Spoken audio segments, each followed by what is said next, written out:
بسم الله الرحمن الرحيم اللهم صل على محمد وآل محمد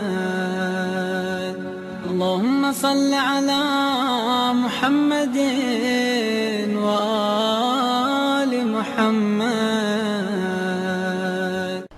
اعوذ باللہ من الشیطان اللعین الرجیم بسم اللہ الرحمن الرحیم الحمد للہ وکفا وسلام علی عبادہ الذین اصطفیٰ. درود بھیجیے محمد علیہ.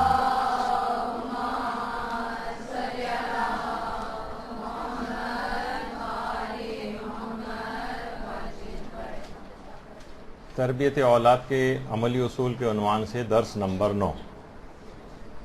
بہت تیز رفتاری سے بس اب یہ سلسلہ آئندہ دو دروس کے اندر انشاءاللہ اختتام پذیر ہو جائے گا. بغیر کسی تمہید میں جائے براہ راست موضوع کے اوپر گفتگو شروع کر دیتے ہیں. دیکھیے، علماء کرام یہ فرماتے ہیں کہ قیامت کے دن سب سے زیادہ عذاب اس شخص کو دیا جائے گا جس کے اہل و عیال دین سے جاہل اور غافل رہ جائیں. باپ اگر ایڑی چوٹی کا پسینہ بہا کر کمانے کی مشین بنا ہوا ہے اور اس وجہ سے وہ اس کو ایک ایکسکیوز سمجھتا ہے کہ میں اس بنا پر اپنی اولاد کی صحیح تربیت نہیں کر پاتا کہ مجھے بہت زیادہ ان لوگوں کے لیے محنت کرنا پڑتی ہے رات و دن، تو وہ یہ بات سمجھ لے. علماء فرماتے ہیں کہ اگر اس کی اولاد جہنمی ہو گئی تو اس کمائی کا کیا فائدہ ہے. اور ایسی اولاد جس کے لیے اتنی تگ و دو کر رہا ہے اور رات و دن اس نے ایک کیا ہوا ہے، قیامت کے دن یہ اپنے باپ کی دشمن بن جائے گی. باقاعدہ سورہ تغابن میں بھی یہ بات کہی گئی ہے کہ بے شک تمہاری بیویوں اور تمہاری اولاد میں سے بعض تمہارے دشمن ہیں تو تم ان سے ہوشیار رہو. یہ دشمن کب بنتے ہیں؟ جب ان کی صحیح تربیت نہ ہو تو یہ اولاد قیامت کے دن ان کی دشمن بن جائے گی. حرام کمائی اگر گھر میں لے کر آئے تو یہ بیوی جس کے لیے آسائشیں مہیا کر رہے ہیں اس دن دشمن بن جائے گی. اور یہ لوگ فریادیں کریں گے اور دعائیاں دیں گے کہ پروردگار اس شخص کو مزید عذاب دے کہ اس نے ہماری صحیح تربیت نہیں کی تھی، اس نے ہمیں رزق حلال کما کر نہیں کھلایا تھا جس کی وجہ سے ہم خراب ہو گئے. ورنہ جو حقیقی اور صحیح تربیت جس کو دے دی جائے ایسی اولاد کے لیے تو سورہ فرقان میں باقاعدہ اس کو آنکھوں کی ٹھنڈک کہا گیا ہے. قرۃ عینی یعنی آنکھوں کی ٹھنڈک، وذریاتنا قرۃ اعین، کہ اولاد ایسی اولاد آنکھوں کی ٹھنڈک کب ہوتی جب وہ واقعی صحیح تربیت یافتہ اولاد بنتی. دیکھیے، یہ جو اولاد ہے سورہ انفال میں اس کو مال کو بھی اور اولاد کو بھی فتنہ کہا گیا ہے. فتنہ سے مراد لڑائی جھگڑے، فتنہ و فساد جس طریقے سے کہا جاتا ہے مستعمل ہے ہماری اردو زبان میں ان معنوں میں نہیں بلکہ آزمائش کے معنوں میں. تو یہ ایک آزمائش ہے، اس آزمائش کے اوپر پورا اترنا ہے. اچھا، اولاد کو اور گھر والوں کو جہنم میں جانے سے کیسے بچانا ہے وہ قرآن نے خود اس کی ایک مثال بیان کی ہے سورہ تحریم میں. قوا انفسکم واہلیکم نارا، اپنے آپ کو بھی آگ سے بچانا ہے جہنم کی اور اپنی اولاد کو بھی، اپنے گھر والوں کو بھی جہنم کی آگ سے بچانا ہے. یہاں پر ہمارے معاشرے کے اندر ایک تضاد نظر آ رہا ہے. بعض اوقات افراد خود تو آگ سے بچ رہے ہیں، صف اول کے نمازی بھی بن گئے ہیں، صدقات بھی دے رہے ہیں، روزے بھی رکھ رہے ہیں، سارے مستحبات کے اوپر بھی عمل ہو رہا ہے، لیکن ان کی اولاد کو دیکھیں اور ان کو دیکھیں تو زمین و آسمان کا فرق نظر آ رہا ہے. ان کا رخ اگر مشرق کی طرف ہے تو وہ بالکل برخلاف مغرب کی سمت میں نظر آ رہے ہیں. یہ روحانیت کے مسافر ہیں تو اولاد گناہوں کے سیلاب کے اندر بہتی چلی جا رہی. تو یہ دو رنگی جو ہے وہ ختم کرنا پڑے گی. تو اب ایسے نیک افراد جو ہیں جب ان سے آپ یہ سوال پوچھیں کہ بھئی ایسا کیوں ہے، آپ تو اتنے زیادہ روحانیت کے مسافر ہیں، پھر آپ کے گھر والے کیوں آخر اس پر اس سمت کی طرف نہیں ہے جس پہ آپ ہیں، تو وہ کہتے ہیں کہ بھائی ہم کیا کریں، بیوی کو بھی ہم بہت سمجھاتے ہیں، اولاد کو بھی بہت سمجھاتے ہیں، لیکن مجبور ہیں، ہم نے تو اپنا فریضہ ادا کر دیا۔ تو پروردگار نے اس آیت کے اندر آگ کی مثال دے کر یہ بات واضح کر دی ہے کہ گھر والوں کو جہنم کی آگ سے جلنے سے کیسے بچانا، کہ اگر اولاد، دیکھیے فقط یہ کافی ہوگا کہ اگر اولاد آگ کے اندر گرنے جا رہی ہے، آپ کو لازمی آپ کو پتہ چل رہا ہے کہ اس کا نتیجہ یہ نکلے گا کہ ضرور جہنم کی آگ میں گر جائیں گی، تو کیا یہ کہہ سکتے ہیں یہ والدین کہ ہم بری الذمہ ہو جائیں گے، بھائی کیا کریں، ہم نے تو اپنے طور پر تم کو بتا دیا تھا، اب اولاد خود ہی نصیحت قبول نہیں کر رہی تو ہم کیا کر سکتے ہیں؟ تو کیا والدین بری الذمہ ہو جائیں گے اتنا سا کہنے پہ؟ نہیں، اس کے معنی یہ ہیں کہ اگر وہ واقعی حقیقی والدین ہیں تو ان کی رات و دن کی نیند حرام ہو جانی چاہیے۔ ارے اس کا لازمی نتیجہ یہ نکل رہا ہے کہ یہ جہنم کی آگ میں جلیں گے، یہ جس گناہوں کے اندر ہے۔ تو جب تک یہ اپنی اولاد کو آگ سے دور نہ کر لیں گے، چین سے نہیں بیٹھیں گے، جو کہ حقیقی والدین کا خاصہ ہونا چاہیے۔ تو جب عام دنیاوی آگ سے بچانے کے لیے اتنے تگ و دو کی جاتی، تو پھر اس آخرت جس کی کوئی انتہا نہیں ہے، اس جہنم کی آگ کے عذاب کی، اس سے بچانے کا ویسا اقدام کیوں نظر نہیں آتا؟ فقط زبانی جمع خرچ کی حد تک دنیا کے اندر کیوں محدود ہوا جا رہا ہے؟ بہت زیادہ دیکھیے محنت کرنا پڑتی ہے تربیت اولاد میں، یہ کوئی آسان کام، حقیقت ہے کہ آسان کام نہیں ہے۔ یہ جو بچے جن کو کہا جاتا ہے کہ یہ پھول جیسے جو بچے ہوتے ہیں، یہ پھول یوں ہی نہیں کھل جاتے، اس کے لیے بیج کو دفن ہونا پڑتا ہے۔ ایک جملہ ہے، یہ پھول جو ہیں بچوں کی ایسے نہیں کھلتے ہیں، اس کے لیے بیج کو دفن ہونا پڑتا ہے، یعنی والدین کو بہت محنت کرنا پڑتی ہے، اپنے آپ کو فنا کر دینا پڑتا ہے ان کی تعلیم و تربیت میں، اور حد سے زیادہ کاوش کرنا پڑتی ہے، تو ان میں کچھ چیزیں ایسی نظر آتی ہیں کہ پھر یہ بہتر اولاد جسے کہا جائے۔ تو دیکھیے، اگر جب بھی روایات کے اندر پیغمبر اسلام نے حضرت ابو ذر غفاری سے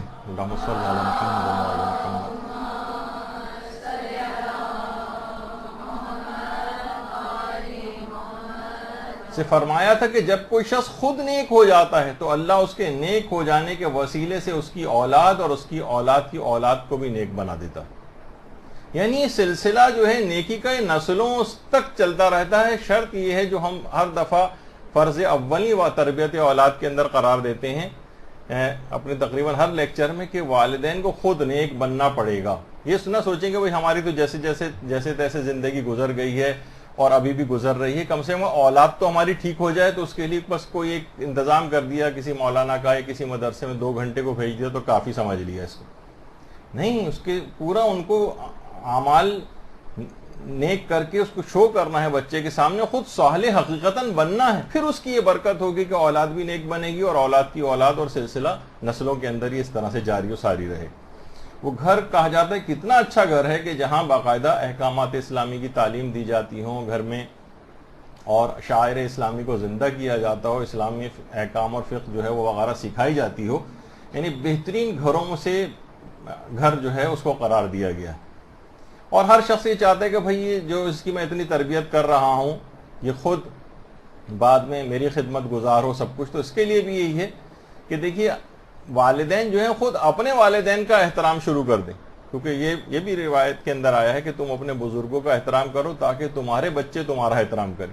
اب مسئلہ یہ ہے کہ یہ تو اپنے بزرگوں کا احترام کر نہیں رہے، مثلا ماں جو ہے وہ اپنی ساس سے لڑ رہی ہے، اور باپ جو ہے وہ اپنے سسرال والوں سے لڑ رہا ہے، یہ اپنے گھر والوں سے، یہ سب افراد لڑ رہے ہیں، ان کے گھر میں اگر بزرگوں کا کوئی احترام نہیں تو یہ بچے بھی کل آپ کا احترام نہیں کریں گے۔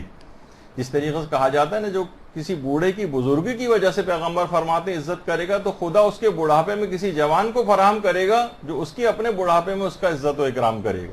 یعنی جو آپ اس دنیا میں اس وقت کر رہے ہیں، یہ جو گھر میں افراد، ہر شخص کے گھر میں کچھ نہ کچھ بزرگ ہوتے ہیں، ان کے عزت و احترام میں کوئی کمی نہیں آنی چاہیے، اور آگے بڑھ کر ان کے کام کرنا۔ مثلا بہو یہ سمجھے کہ یہ ساس ہے، بوڑھی ہے، بیماریاں اس کے ساتھ لگی ہوئی ہیں، مثلا انتقال ہو گیا ہے اس کے، مثلا شوہر کا، بہت سے گھروں میں اس طرح سے بھی ہوتا ہے کہ بیوائیں جو ہیں وہ موجود ہیں، تو ان کا ذرا زیادہ اکرام خیال، ان کے ساتھ کوئی بدتمیزی نہ ہو، کوئی ان کے عزت و اکرام میں کوئی کمی نہ آنے پائے، تھوڑا سا آگے بڑھ کر پیغمبر کی اس حدیث کو دماغ میں رکھتے ہوئے کم سے کم اس کو اقدام کر لیں، تو خود جب اس کا اپنا بڑھاپا آئے گا تو پھر یہ دیکھے گی کہ کس قدر اس کو غیب سے اس کے لیے اس کا خیال کرنے والے جو ہے وہ افراد اس کو ملیں گے۔ اچھا یہ تو تھوڑی سی تاکہ ایک دماغ میں کلیئر ہو جائے کہ کس طرح سے تربیتی اولاد کے سلسلے کو آگے بڑھانا ہے. اب کچھ نہ کچھ تھوڑی دیر کے لیے ہم 5-10 منٹ کے لیے کچھ واجبات کے مسئلے بیان کرتے ہیں جو کہ ایک سیریز میں ہمارے چل رہے ہیں. کہ مثلا پہلے ہم نے رضاعت کا مسئلہ جو ہے وہ بیان کیا، اس کے مسائل، پھر ہم نے حضانت کے مسئلے جو ہے وہ ڈسکس کیے، پھر اس کے بعد پچھلی بار ولایت کا مسئلہ شروع کیا تھا جس میں سے ایک پارٹ کمپلیٹ ہوا تھا بچے کے مالی امور کے متعلق. آج اس کا جو دوسرا پارٹ ہے اور وہ ہے بچے کے ازدواجی امور کا مسئلہ. تو بچے کے بھی اور کنواری لڑکی کے جو ازدواجی امور کا مسئلہ ہے وہ اب ڈسکس آج ہم کریں گے. دیکھیے پہلے تو نابالغ بچے کے اعتبار سے ایک بات یاد رہے، کیونکہ بہت سی چیزیں ٹی وی کے اوپر بہت زیادہ منفی شہرہ جو ہے بہت ساری چیزوں کا ہو جاتا ہے اور لوگ بھی ہاں میں ہاں ملانے لگتے ہیں. بچے کے باپ اور دادا کو بچے کے ازدواجی امور طے کرنے کا اختیار ہے، حتیٰ کہ وہ اگر خدا کی طرف سے ایک اختیار ملا ہوا ہے، حتیٰ کہ اگر وہ کوئی مصلحت سمجھیں تو اپنے نابالغ بچے کا یا نابالغ بچی کا بھی نکاح کر سکتے ہیں. اچھا اب جب بالغ ہو جائے گا یہ بچہ تو اس کے بعد اس کے پاس مکمل اس بات کا اختیار رہے گا کہ اگر وہ اس نکاح کے اندر کوئی خرابی دیکھے تو وہ اپنے نکاح کو ختم کر سکتا ہے، یا فسخ کرنا جسے کہا جائے ایسا کر سکتا ہے. اس کا ایک خاص طریقہ ہے. لیکن اگر اس لڑکے یا لڑکی نے اس باپ اور دادا کی کیے گئے رشتے کے اندر کوئی خرابی نہیں دیکھی تو اس کو نکاح کو ختم کرنے کا اختیار نہیں ہے. لیکن پھر بھی اگر وہ چاہے تو پھر وہ طلاق والا جو ایک پورا پروسیجر ہے وہ فالو کرنا پڑے گا. نکاح کو خاص طریقے سے فسخ یا ختم کرنا وہ والا اختیار ختم ہو جائے گا. پھر اس کے بعد اگر وہ پھر بھی نہیں چاہتا باپ اور دادا کے اس رشتے کو قائم رکھے تو وہ طلاق والے پروسیجر کو فالو کر سکتا ہے کہ جس طرح پراپر ایک طلاق دی جاتی ہے. نابالغ کی شادی اگرچہ بعض فقہا نے کہا کہ مکروہ قرار دی ہے، لیکن بہرحال باپ اور دادا کو اختیار ہے. کیونکہ ہم ظاہر ولی کے کچھ اختیارات بھی اس میں ڈسکس کر رہے ہیں تو اس وجہ سے یہ مسئلہ تاکہ دماغ میں رہے. اچھا لیکن کیا بالغ مثلا لڑکی بالغ ہو گئی، کیا اس کی مرضی کے بغیر اس کی شادی کی جا سکتی؟ اچھا لڑکا اگر بالغ ہو جائے تو اس کے اوپر تو بالغ ہونے کے بعد تو لڑکا اور لڑکی دونوں کے اعتبار سے ختم ہو جاتا ہے، کیونکہ ولایت جو ہے فقط بلوغ کی حد تک رہتی ہے. لیکن لڑکی پر ازدواجی امور میں ولایت باقی رہتی ہے ہماری لڑکی کے لیے باپ اور دادا کی. اچھا یا تو یہ ہے کہ ولی نے بالغ ہونے کے بعد اس کی زبردستی کسی جگہ مثلا شادی کر دی، یا کنواری لڑکی نے ولی کی اجازت کے بغیر کسی جگہ شادی کر لی. یہ رات و دن یہ کیسز جو ہے ہمارے مدرسے کے پاس بھی بہت اس قسم کے آتے ہیں، اور تاکہ یہ آپ کے سامنے دماغ میں رہے اور ہمارے موضوع سے متعلق بھی ہیں. تو اب کیا ہوگا؟ بہت سے علماء تو باقاعدہ فتویٰ دیتے ہیں، کچھ احتیاط واجب وغیرہ لگاتے ہیں کہ اس میں اگر مثلا باپ اور دادا نے اس کی اجازت کے بغیر کر دی ہے شادی تو یا تو اب اس لڑکی کو راضی کریں کہ یہ تیار ہو جائے دل سے، یا یہ کہ اس کو طلاق دلوائیں اگر انہوں نے خود سے ایسا کر دیا. اور بہت سے علماء تو کہتے ہیں کہ ایسا جو کیا گیا نکاح خیر باطل بھی. یا لڑکی نے مثلا اگر ایسا کر لیا ہے تو ایک چیز کہلاتی ہے لڑکی کا معلق ہو جانا. یعنی علماء فرماتے ہیں کہ کنواری لڑکی نے اگر باپ کی رضامندی کے بغیر شادی کی تو اب یہ معلق ہو جائے گی. یا تو یہ اپنے ولی کو راضی کرے، باپ اور دادا کو راضی کرے، اور اگر وہ راضی نہیں ہوتے تو اس کو جو اس نے نکاح کیا ہے اس سے اس کو طلاق لینا پڑے گی. کچھ تو باطل بھی کہتے ہیں اور کچھ کہتے ہیں کہ یہ معلق ہو جانے والی کیفیت ہو جائے گی. ان دونوں میں سے ایک کام اس کو کرنا پڑے گا. یعنی وہ یہ نہیں سوچ سکتی کہ وہ کہے کہ بھائی جب کیونکہ میرے والد کی اجازت نہیں تھی اور میں نے نکاح کر لیا تو یہ تو نکاح ہی نہیں ہوا، تو ٹھیک ہے اب میں کسی اور جگہ شادی کر لیتی ہوں جہاں والد کر رہے ہیں میری. نہیں، یہ بھی نہیں کر سکتی وہ. اور وہ یہ بھی نہیں کر سکتی کہ ٹھیک ہے اب نکاح تو ہو گیا، والد کی اجازت تھی یا نہیں تھی، اب اس شخص کے ساتھ رہنا شروع کر دے، وہ ایک اور حرام کام ہو جائے گا. وہ بھی نہیں کر سکتی. یہ معلق ہو جائے گی، نہ یہ شادی شدہ سمجھی جائے گی نہ یہ بغیر شادی شدہ سمجھی جائے گی. تو یہ بہت بڑا مسئلہ پیش آ جاتا ہے. اور ایسے افراد جن سے اس قسم کا اس نے نکاح کیا ہوتا ہے وہ بعد میں بہت پرابلم بھی کھڑی کرتے ہیں اور طلاق بھی نہیں دے رہے ہوتے, لڑکی کی کسی دوسری جگہ شادی بھی نہیں ہو رہی ہوتی, تو بہت زیادہ کمپلیکیٹڈ مسئلہ ہی ہو جاتا ہے. تو اچھا یہ ایک بات اور بتا دی جائے کہ یہ مسئلہ جو تھا یہ کنواری لڑکی کی شادی کا مسئلہ تھا کہ وہ باپ کی اجازت کے بغیر نہیں کر سکتی. لیکن مثلا اگر کوئی غیر کنواری ہے, مثلا وہ شادی اس کی ہو گئی تھی پہلے اور ازدواجی زندگی مثلا وہ گزار رہی تھی, اور اس کے بعد پھر مثلا یا تو وہ بیوہ ہو گئی یا اس کو طلاق ہو گئی, اس کے بعد وہ کوئی دوسری شادی کرنا چاہے تو اس کے بعد پھر باپ اور دادا وغیرہ کی اجازت ختم ہو جاتی ہے. صرف یہ فقط کنواری لڑکی کا مسئلہ ہے. اس میں البتہ ایک بات اور بتا دی جائے, کیونکہ یہ معاشرے کے اندر ہر قسم کے جو ہے کیسز آ رہے ہوتے ہیں. نہیں, پہلے ایک اور بات بتا دی جائے اس میں کہ باپ اور دادا میں سے جو بھی موجود ہوں ان سے اجازت لے لی جائے. باپ موجود ہے تو باپ سے اجازت لے لی جائے, باپ کا انتقال ہو گیا, دادا موجود ہیں تو ان سے اجازت لے لی جائے. یعنی دونوں اس معاملے میں یعنی برابر ہیں. اور باپ و دادا اگر دونوں موجود ہوں تو کسی ایک کی بھی اجازت لے لی جائے تو کافی. کنواری لڑکی کو شادی کے لیے ان میں سے کسی کی بھی اجازت لے لے تو یہ کافی ہے اس کے لیے. مسئلہ اس وقت کھڑا ہوتا ہے اگر باپ اور دادا میں اختلاف ہو جائے. مثلا باپ تو تیار نہیں ہے, لڑکی نے کنواری لڑکی نے شادی کر لی ہے اور باپ جو ہے وہ مثلا تیار نہیں ہے لیکن دادا جو ہے وہ تیار ہے, یا الٹا کر لیں دادا تیار نہیں ہے اور باپ تیار ہے, تو دونوں کی اجازتیں جب بالکل یکساں ہیں اور باپ اور دادا میں اگر اختلاف ہو جائے تو بقول ہمارے استاد محترم کے یہاں پہ دادا گیری چلے گی. یعنی اس میں اس موقع پر دادا کا فیصلہ جو ہے وہ مقدم سمجھا جائے گا. اچھا, ایک تو یہ مسئلہ ہوا. اچھا, بہت سے معاملات ایسے ہوتے ہیں کہ جب ولی کی اجازت ساقط بھی ہو جاتی, یعنی کنواری لڑکی بغیر باپ کی اجازت کے بھی شادی کر سکتی. اس میں سے ایک موقع وہ ہوتا ہے کہ آج کل بھی بہت اس طرح کی چیزیں آ جاتی ہیں جب ولی غائب ہو جائے. یعنی مثلا دادا کا تو پہلے انتقال ہو گیا تھا, باپ بھی جو ہے کسی دوسرے ملک گیا, پتہ نہیں چل رہا ہے اس کا کہ وہ کہاں چلا گیا ہے. بہت سے ایسے ہوتے ہیں کہ مثلا آج کل اٹھا کے لے گئے, پتہ چلا باپ جو ہے وہ گوانٹانامو بے کی جو جیل میں وہاں پر ہے, اس سے کوئی رسائی بھی نہیں ہے اس تک. مثلا بہت سارے اس طرح کی چیزیں ہو سکتی ہیں کہ جب ولی جو ہے مثلا غائب ہو اور اس سے اجازت لینا ممکن نہ ہو, تو ایسے موقع پر پھر ولی کی اجازت ساقط ہو جائے گی. اب ساری زندگی بوڑھی تو نہیں ہو جائے گی اپنے گھر میں بیٹھے بیٹھے کہ باپ کی میں تلاش کروں. تلاش کرنا ہے, لیکن اس کے بعد اگر مایوسی ہو جائے اور باپ سے کسی صورت اجازت ملنے کا امکان پیدا نہ ہو تو پھر ولی کی اجازت ساقط ہو جاتی. دوسری ایک چیز ہے کہ جب لڑکی کنواری نہ رہے, لیکن ابھی آپ کو یہ بات بیان کی گئی کہ اس صورت میں یہ وہ والے معاملے کی بات ہے کہ جب شادی اور شرعی طریقے سے ایسا معاملہ ہو, یعنی طلاق اس کو ہو جائے یا مثلا بیوہ ہو جائے اور ایک ازدواجی زندگی ایک نارمل طریقے سے گزار رہی تھی جس کے نتیجے میں وہ کنواری نہ رہی تھی, تو پھر ابھی باپ کی اجازت ختم ہو جاتی ہے. لیکن ایک اور مسئلہ جو آغا سیستانی فرماتے ہیں کہ احتیاط واجب یہ ہے کہ اگر لڑکی نے حکم خدا کی مخالفت کرتے ہوئے جو ہے وہ کنواری نہیں رہی ہے تب بھی اس کو احتیاط واجب کی بنا پر باپ کی اجازت ضروری ہے.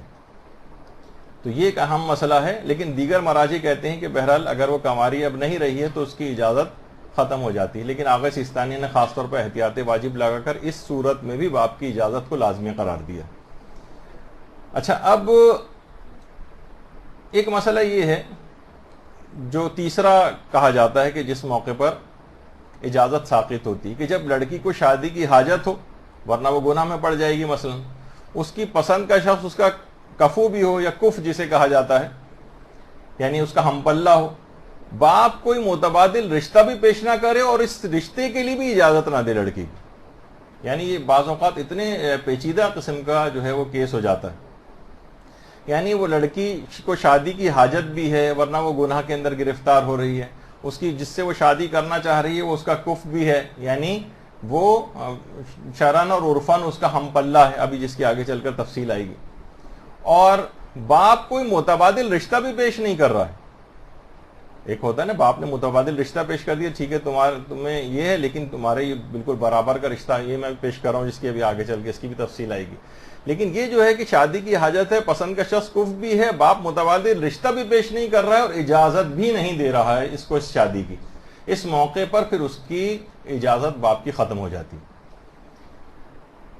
تو اچھا، اب لیکن لڑکی کو جو شخص مثلا پسند آ رہا ہے، عام طور پر تو اسی طرح کے کیسز ہوتے ہیں، وہ شرعاً اور عرفاً اس کا ہم پلہ بھی نہیں، کف نہیں، تو باپ جو ہے وہ منع کر رہا ہے. مثلا شرعاً کف نہیں ہے کہ کیا معنی ہے؟ مثلا یہ کہ لڑکا غیر شیعہ ہے، غیر شیعہ ہے، باپ کو پتہ ہے کتنی کمپلیکیشنز ہوں گی کہ یہ دوسرے مذہب کے اندر جو ہے وہ شادی کرنا، وہ کافر واخر کا معاملہ نہیں ہے، مثلا غیر شیعہ ہے، وہ کسی اور فرقے سے تعلق رکھتا، مثلا جو ہے وہ وہابی العقیدہ ہے یا کوئی بھی اس طرح سے ہے، اور باپ کو پتہ ہے کہ بعد میں بڑے مسائل اس کے ساتھ ہو جائیں گے، تو باپ اس کو پسند نہیں کر رہا اور منع کر رہا ہے، تو پھر وہ اجازت کے بغیر باپ کی شادی نہیں کر سکتی، چاہے باپ کوئی متبادل رشتہ بھی پیش نہ کر رہا ہو، کیونکہ یہ اس کا شرعاً کف نہیں یا عرفاً ہم پلہ نہیں.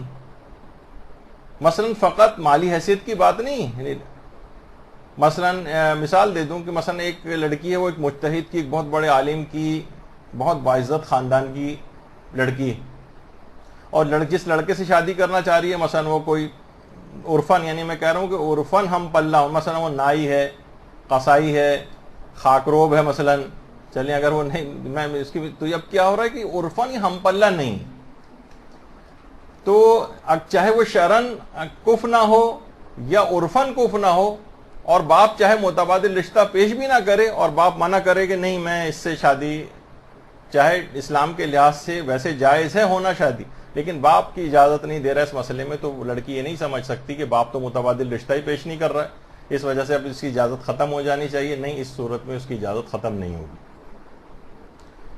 شرعاً اور عرفاً جب کف ہوتا ہے اور باپ نہیں اجازت دے رہا ہوتا اور بلا وجہ کا بہت ساری چیزیں کر رہا ہوتا ہے، مثلا وہ کہہ رہا ہے نہیں سید و غیر سید کا مسئلہ باپ نے چھیڑا ہوا ہے، اب کسی بھی مجتہد کا بھی مسئلہ نہیں ہے اور کسی بھی اعتبار سے اس کے اندر ایسا کوئی مسئلہ نہیں ہے. کتنی ایک خاندان سے تو بلکہ میں ایسے واقف ہوں کہ جس میں 6 یا 8 لڑکیاں تھیں اور باپ انی کی بنی اس طرح کی چیزیں نکالتے رہے، اور 8 کی 8 لڑکیاں باپ کے انتقال تک ان کی شادی نہ ہوئی، اور بمشکل پھر شاید 1 یا 2 لڑکی کی باپ کے انتقال کے بعد بمشکل شادی ہو سکی، باقی سب گھر میں اسی طرح سے بیٹھی بوڑھی ہو گئی.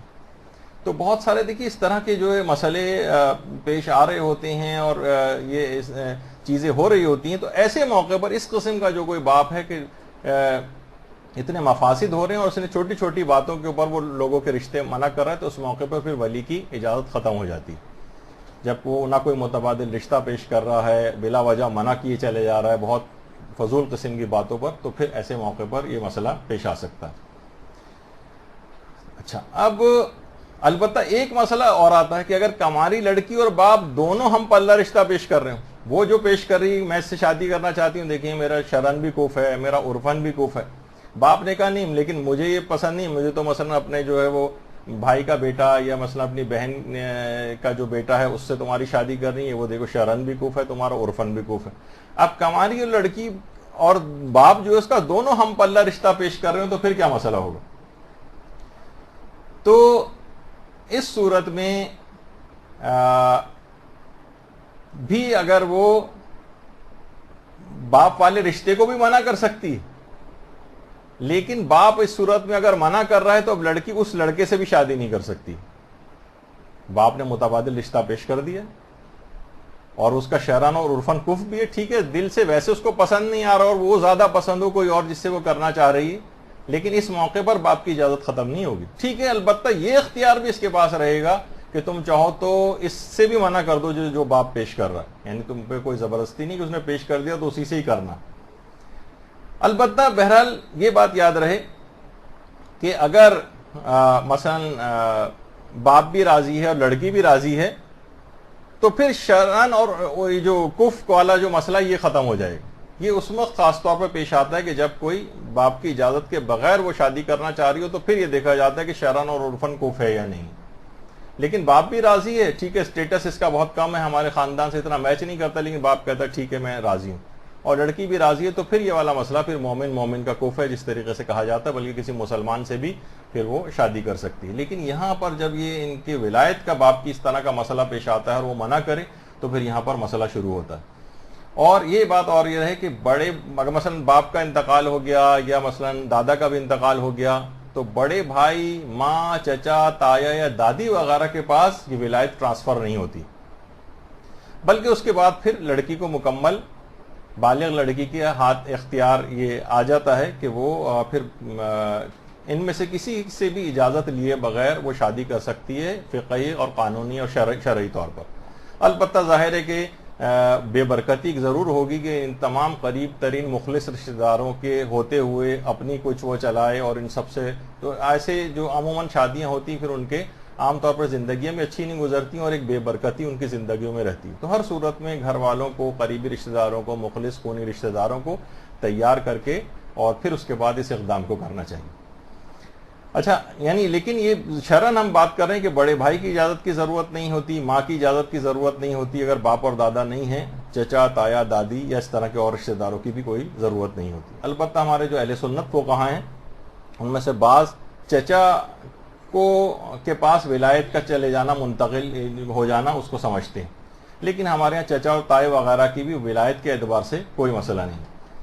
تو اگر دونوں باپ اور دادا انتقال کر گئے ہیں اور لڑکی خود مختار ہے تو وہ شادی کر سکتی ہے۔ البتہ آغا سیستانی یہ فرماتے ہیں کہ کماری لڑکی، یعنی مثلا باپ وغیرہ موجود ہو اگر، اور کماری لڑکی ہے، اگر کماری لڑکی خود مختار ہے، مثلا خود کماتی ہے، خود کھاتی ہے، بالکل انڈیپینڈنٹ ہے، تو وہ فرماتے ہیں کہ احتیاط واجب کی بنا پر اس لڑکی کو بھی کماری اگر ہے تو باپ کی اجازت ضروری ہے، چاہے وہ خود مختاری کیوں نہ ہو۔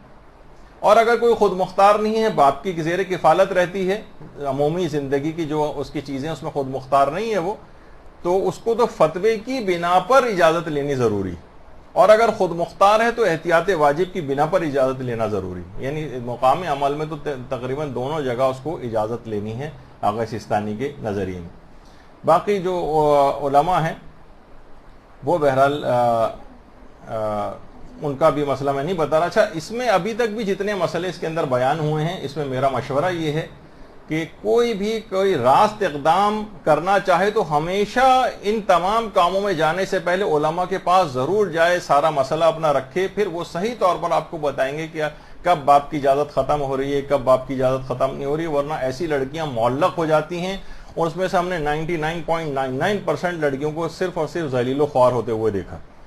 جو بھی اس قسم کا کوئی اقدام اگر کوئی کر رہا ہو آپ کے ارد گرد میں بھی کوئی مومنہ اس لحاظ سے، تو بہت سارے دیکھیے اس قسم کے معاملات ہوتے ہیں۔ آج کل ٹی وی وغیرہ جو ہے وہ جس اعتبار سے آزاد ہے، اور ٹی وی کے اوپر جو ڈرامے آ رہے ہیں اس سے انفلوئنس ہو کر اور بغیر باپ کی اجازت کے، تو بہت ایک تو گناہوں کی زندگی پوری گزرتی ہے ان کی، اور اگر بالفرض کسی شرعی اعتبار سے ہو بھی جائے تو بہت ہی ان کی سمجھنے کے لحاظ سے وہ ریجیکٹڈ بالکل سمجھی جاتی ہیں معاشرے سے، کسی جگہ ان کی کوئی عزت نہیں ہوتی، باپ کی زندگی میں بہت تکالیف میں گزرتی ہیں، ایک بہت بڑے عذاب کا شکار ہو جاتی ہیں حقیقتاً۔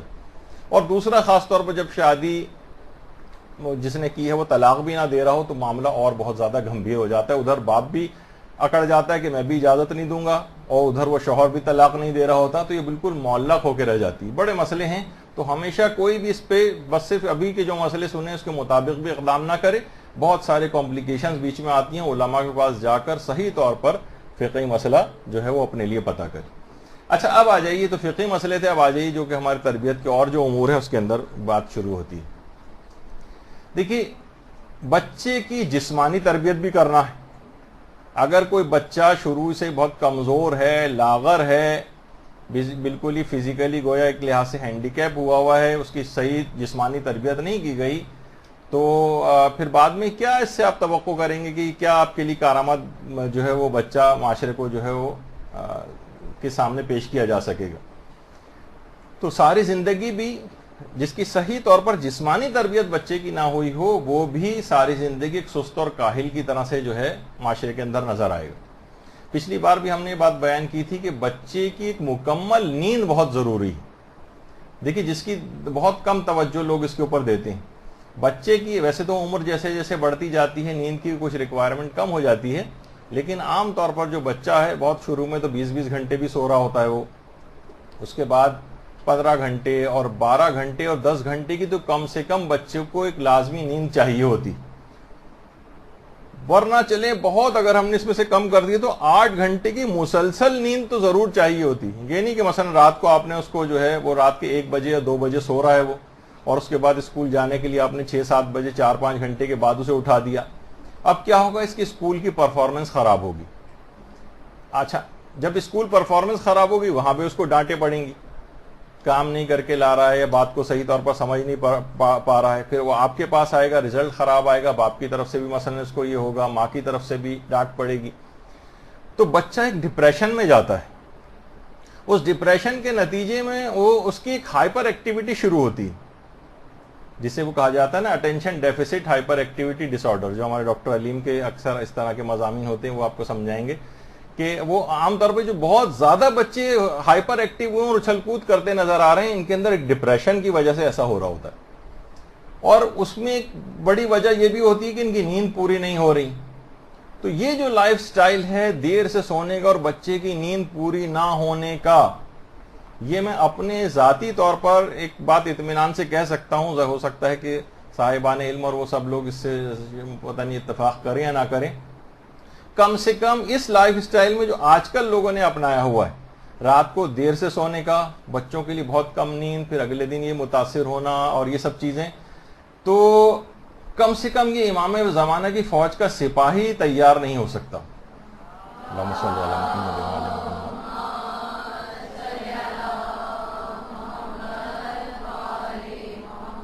پتہ نہیں سپاہی نہ تیار ہونے پہ آپ نے درود پڑھا ہے، امام زمانہ کے نام پہ پڑھا، یہ پتہ نہیں تھا مجھے. بہرحال تو یہ دیکھیے کہ خالی زبانی جمع خرچ سے کہ آج کل ٹرینڈ ہو گیا، نہیں بچہ میرا ماشاءاللہ امام زمانہ کی فوج کا سپاہی بنے گا. ارے بھائی نہیں بن سکتا. یہ آپ نے جو گھر کا ماحول بنایا ہوا ہے اس میں امکان ہی نہیں ہے اس بات کا. فوج کے اندر وہی جا کر شامل ہو سکتا ہے جو ابتدائی فوجی ٹریننگ لے چکا ہو. روڈ پہ کوئی بھی چلتا ہوا آدمی ہے، سیکورٹی گارڈ کی کمپنی تھوڑی جو بھی چلتا ہوا نظارہ سے بلاتے ہیں اور کہتے ہیں کہ سیکورٹی گارڈ بھرتی ہونا، بغیر ٹریننگ کے بھرتی ہو جاتا ہے، وہ پھر چوریاں چکاریاں کرتا ہے. امام زمانہ کی فوج میں تو اس قسم کی بات نہیں ہوگی نا.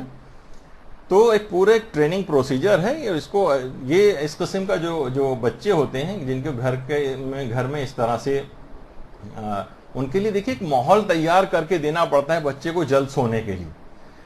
گھر میں اپنا لائٹس کو آف کریں، مثلا 10 بجے کے قریب جس ٹائم پہ بھی آپ کو بچے کو سلانا ہے اس میں سب لوگ ایک مصنوعی طور پر ہی کیوں نہ صحیح جب بچے سو جائیں تو اس کے بعد بڑے اپنی ایکٹیویٹی کسی اور کمرے میں جاگنا ہے، کوئی کام کرنا ہے تو اس لحاظ سے جو ہے وہ جاری رکھ سکتے ہیں. لیکن بچے کو جلد سنانے کے لیے ایسا نہیں کہ پورے گھر کے اندر پورا بقائے نور گھر بنا ہوا ہے، ٹی وی بھی چل رہا ہے اور سب کچھ ہے، اس میں آپ بچے کو کہیں جاؤ جا کر سو.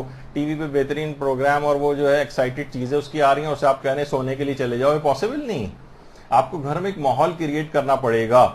اور دیکھیے آپ دیکھتے نہیں کہ ایئر لائن کے اندر بھی اگر کوئی سفر کر رہے ہوتے ہیں تو جب تک لائٹیں جل رہی ہوتی ہیں تب تک تو سب چاقو چوبند ہوتے ہیں، اور جیسی لائٹس آف ہوتی ہیں 10 منٹ کے اندر اکثر لوگ سوتے ہوئے آپ کو نظر آتے ہیں. ایک ماحول بن جاتا ہے. تو والدین کو بھی چاہیے کہ بچوں کے ساتھ آ کر لائٹس آف کر کے آ کر ساتھ لیٹیں، ان کو کہانیاں سنائیں. 10-15-20 منٹ میں آدھے گھنٹے کے اندر بچہ سو جائے گا. اور اس کے بعد پھر جو بھی گھریلو کام وغیرہ کرنے ہیں وہ سب کیے جا سکتے ہیں. تو دیکھیے مغربی ممالک میں اس بات پہ پوری ریسرچ ہو رہی ہے اور بہت سی جگہوں پہ چیز شروع بھی ہو چکی ہے کہ بچوں کو ڈنر لازمی طور پر 6 بجے دے دینا چاہیے اور اس کے بعد 7 بجے تک بچہ سو جائے اور رات 7 سے لے کر صبح 7 تک وہاں کہتے ہیں 12 گھنٹے کی مکمل نیند لے کر پھر یہ اسکول جائے. اس کی ساری پرفارمنس بہترین ہوگی، بہترین طریقے سے وہاں پر پڑھے گا. تو 11-12 گھنٹے کی اچھی خاصی نیند، 10 گھنٹے کی نیند بچے کی اس طرح سے ہو تو بہترین اس کی جسمانی تربیت کے اندر معاون ثابت ہوگی یہ چیز. دیکھیے جسمانی تربیت کے اعتبار سے یہ بات یاد رکھنی چاہیے کہ بچہ انرجی سے بھرپور ایک شخصیت ہے.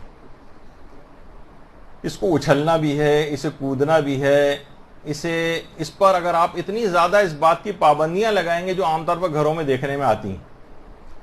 اس کو صوفے پر اچھلنے پر ظاہر پابندی ہوتی ہے، اس کو بیڈز کے اوپر اچھلنے کے اوپر پابندی ہوتی ہے. گھر میں مثلا ادھر سے ادھر وہ دوڑتا ہوا جا رہا ہے، اس وقت اس کو ہر وقت ماں کی چیخو پکار کی آوازیں جو ہیں وہ کان میں جا رہی ہوتی ہیں، یہاں نہ جاؤ وہاں نہ جاؤ، اس کے اوپر نہ چڑھو اس کے اوپر نہ چڑھو، یہ مت کرو وہ مت کرو. تو نتیجے میں کیا ہوتا ہے کہ اس کی جو انرجی ہے وہ جسم کے اندر ایکومولیٹ ہوتی جاتی، بھرتی چلی جاتی. اچھا جلد نہ سونے کی ایک وجہ بھی یہی بنتی ہے اس بچے کی کہ اس کی توانائی جو اس کے جسم کے اندر تھی اس کا فزیکلی کوئی آؤٹ لیٹ کوئی چیز ہو نہیں پا رہی، جسم سے نکل نہیں رہی ہے. تو جیسے جیسے پھر یہ رات بڑھتی چلی جاتی ہے تو یہ بچہ اگر مثلا اچھل کود جو ہے وہ اس کو نہ کرنے کو ملے تو یہ کیا ہوگا کہ رات کو اس کے بعد پھر دیر تک جاگے گا لازمی، کیونکہ اس کی انرجی اس کے جسم سے نکلی نہیں. جب تک وہ پوری طور پر اس کی انرجی کا اخراج جسم کا نہیں ہوگا تب تک وہ تھکے گا نہیں اور بستر کے اوپر نہیں جائے گا. تو بچہ خوب اچھلے کودے، اور لازمی باپ کو ایک بات کی کوشش کرنی چاہیے کسی بھی گراؤنڈ میں کھلی جگہ کے اوپر اس کا کوئی نہ کوئی انتظام ہونا چاہیے. ظاہر ہے کچھ جگہوں کے اوپر لمیٹیشنز ہوں گی، اس کے لیے کوئی اور طریقہ کار جو ہے وہ سوچیں، لیکن بہرحال یہ کہ کسی نہ کسی میں یہ تھک کر وہاں سے آئے اور اس کے بعد پھر ڈنر وغیرہ کرے گا، اس کو پھر جلدی سونے کے امکانات اس کے اندر پیدا ہوں گے. اگر انرجی اس کی جسم کے اندر موجود رہی تو جیسے جیسے میں نے کہا کہ رات ہوتی جائے گی یہ مزید ایکٹیو ہوتا جائے گا، اور اس کے بعد پھر یہ جلدی نہیں سوئے گا، اور پھر ایک وہی سائیکل اگلے دن سے پھر اس کا ہوگا، پڑھائی بھی متاثر ہوگی اور باقی سب چیزیں بھی. تو دیکھیے بچہ جو ہے گھر میں کچھ کر نہیں پاتا، ڈرائنگ روم میں اس کو آپ جانے نہیں دیتی، کھیل کود اسے اس لحاظ سے نہیں کرنے دیتی. اچھا کھیل کود کے اندر بھی ایک چیز اور بھی ہے کہ جسمانی کھیل کود کے ساتھ ساتھ اس کو کچھ ذہنی قسم کے بھی کھیل کود کروانے چاہیے، لیکن فزیکلی وہ جسمانی اعتبار سے اسے ایک ایسی اسپیس اس جگہ دیں کہ جہاں نہ شیشے کی چیزیں نہ ہوں. ذرا آپ مجھ سے تو ذرا متوجہ رہیں کہ اسے جو ہے نا ایک ایسی جگہ ملے جہاں وہ ایزیلی اپنے طور پر ایکٹیویٹی کر سکے. صوفے پہ بیٹھنا ہے تو اس کے اوپر بھی جا کر بیٹھ جائے، کچھ اور ایکٹیویٹی کرنی ہے وہ بھی کر لے. اب آپ نے ساری چیزیں ایسی رکھی ہوئی ہیں گھر میں کہ یہاں یہ کرے گا تو یہ چیز ٹوٹ جائے گی، وہ وہاں چیز رکھی ہے تو وہ گر جائے گی. اس طرح کی چیزیں بچوں کی پہنچ سے ہٹا دینی چاہیے، اور ایک کمرہ خاص طور پر کوئی ایسا ضرور بنا دینا چاہیے کہ جہاں پر ایزیلی وہ اپنی تمام جو ہے وہ پرفارمنس وہ دکھا سکے. اچھا اسی طرح لحاظ سے دماغی جو کھیل ہیں، بچہ جیسے جیسے بڑا ہوتا جاتا ہے تو کھیلوں میں بھی اس کو اس قسم کے کھیل کھلوائیں گے جس میں اس کا کچھ دماغ اس کو لگانا پڑے، اسے کچھ کیلکولیشنز کرنی پڑیں، کچھ ایسے کھیل بہت سارے آپ کو خود دیکھ کے لانے پڑیں گے، یا اسمبل اور ڈس اسمبل کرنا ہے چیزوں کو، اس قسم کا بھی کوئی اس کو کھلونے بھی کچھ اس قسم کے لا کر دینے چاہیے جس میں اس کی تعلیمی جو ہے وہ نشو و نما وہ بھی بچے کی ساتھ ساتھ ہوتی رہے. یعنی کھیلوں سے بھی استفادہ کرنا چاہیے کہ بچے کے فزیکلی تو کھیل ہی رہا ہے، وہ جسمانی طور پر تو اس کی متاثر وہ جو انرجی وہ بھی نکل رہی ہے، لیکن دماغ بھی اس کا استعمال ہو رہا ہے. بنسبت علماء فرماتے ہیں، اور آغا ابراہیم امینی نے بھی اس بات کو لکھا ہے کہ بچے کو سیل سے چلنے والے کھلونے کبھی نہ دلوانے چاہیے، ورنہ یہ تماش بین بنے گا. بس ریموٹ کنٹرول سے چلنے والا، مثلا آپ نے جو روبوٹ دلوا دیا، ریموٹ کنٹرول سے چلنے والی گاڑی دلوا دی، ریموٹ کنٹرول سے چلنے والا جو مثلا کوئی اور چیز اس کو دلوائی، اس قسم کے جو کھلونے ہیں ان سے احتراز کرنا چاہیے. اس میں کوئی فائدہ نہیں ہے، اور ان کی عمر بھی 1 یا 2 دن سے زیادہ نہیں ہوتی بچے کے آنے کے پاس. وہ اگلے دن بیکار پڑا رہتا ہے، مہنگے بھی آتے ہیں، پیسہ بھی بلا وجہ کا ان کے اوپر خرچ ہوتا ہے. تو ایسی چیزیں ہوں کہ جو کہ دیر پا بھی ہوں، بچہ ہمیشہ ان کو دماغ کو بھی اپنے استعمال کرے. یہ تمام چیزیں بڑی اہم ہیں، ورنہ دماغی طور پر یا جسمانی طور پر کمزور لاغر اور دماغی طور سے غبی بچہ، اس کی تربیت بھی وہ گم سم انداز میں جو وہ آپ کی بات سنے گا تو کوئی خاطر خواہ تربیت بھی نہیں ہو پائے گی. تو بچہ کیا کرتا ہے پھر ان سیل سے چلنے والے کھلونوں کو دیکھ دیکھ کر خوش ہوتا رہتا ہے، اور ایک تماش بین کی طرح سے ہوتا ہے، اس کی صلاحیتیں بھی بیدار نہیں ہوتی. بچوں کو چاہیے کہ کچھ نہ کچھ آپ سختی والے جس میں فزیکل لیبر ذرا ہو، ایسے کھیل اس کو اس میں ڈالنا چاہیے. کچھ مشکلات جھیلنے کا جس میں وہ عادی بنے، کچھ جسمانی طاقت جو ہے اس کو لگانی پڑے. والدین عام طور پہ غلطی کرتے ہیں. غلطی یہ ہوتی ہے کہ بچہ مثلا خود سے کوئی کام جب کرنا چاہتا ہے نا، مثلا وہ کھڑے ہو کر چلنا چاہ رہا ہے، نیا نیا چلنا سیکھ رہا ہے، فوراً بھاگ کر اس کی مدد کو تیار ہو جاتے ہیں، جو بہت بڑی غلطی. بچے کو تھوڑا سا چاہے وہ ہلکا پھلکا سے گر جائے، بس ظاہر ہے کوئی ایسی بڑی چوٹ اس کو نہ لگے، لیکن اس طرح سے اوور کانشیس ہونا اور بچے کو ذرا سا یعنی اس مشکل سے گزار کر اس میں اس کی صلاحیت بیدار ہوتی، اس کو اس مشکلات سے نکلنے کا کہ وہ فن اور ہنر اور وہ چیز سیکھتا ہے. تو باپ اس انداز سے وہاں پر ضرور رہے کہ کوئی بڑا کوئی ایسا نقصان نہ ہو، لیکن بچہ کوئی جسمانی اعتبار سے کچھ نہ کچھ سختیوں میں اس جو گرومنگ ہوتی ہے، اس کی ذہنی صلاحیتیں بیدار ہوتی ہیں، کچھ مشکلات سے نکلنے کا فن وہ خود بھی سیکھتا ہے. نتیجہ ہے کہ بچے جو ہیں جوان اور اس وقت تک چلے جاتے ہیں، بڑے بڑے ہو جاتے ہیں، اور اس کے بعد بھی وہ بالکل معذور بنے ہوئے اپنے والدین کی طرف دیکھ رہے ہوتے ہیں کہ یہ ہماری فلاں کام میں آ کر ہیلپ کریں گے تو ہوگا. ایگزام دینے بعد ابا چھوڑنے جائیں گے، اور پھر ابا ہی وہاں سے واپس اس بڑے 20-21 سال 25 سال کے لڑکے کو لینے جا رہے ہیں اور چھوڑنے جا رہے ہیں، اور بہت زیادہ یعنی اس میں کوئی اعتماد اس لحاظ سے نہیں آ پا رہا ہے. یہ صرف والدین کی وہ والی غلطی کہ بچپن ہی سے اس کو اس طور پر ایک اوور پروٹیکٹیو اس کے لیے ہونا اور ہر چیز میں آگے بڑھ کر فوراً اس کی ہیلپ کے لیے چلے جانا، اس میں اس کی صلاحیتیں بن ہی نہیں پاتی جو کہ اس کے اندر پیدا ہو جانی چاہیے تھی۔ دیکھیے اس لحاظ سے جب ہم پیغمبر اسلام کی سیرت کا مطالعہ اس سلسلے میں کرتے ہیں، صلی اللہ علیہ وسلم،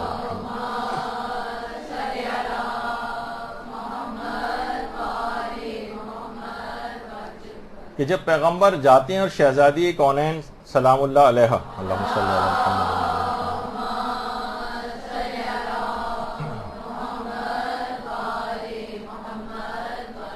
جب ان کے گھر پہنچتے ہیں، اچھا یہ تو حجرہ ہے شہزادی کا، اور آج کل حجروں کے اندر کی بھی کچھ تصاویر جو ہیں وہ آئی ہیں، حجرے جو ہے وہ اندر سے کیسے ہیں، بہت ساری تصاویر حال ہی میں انٹرنیٹ کے اوپر بھی اپلوڈ ہوئی ہیں کسی اعتبار سے۔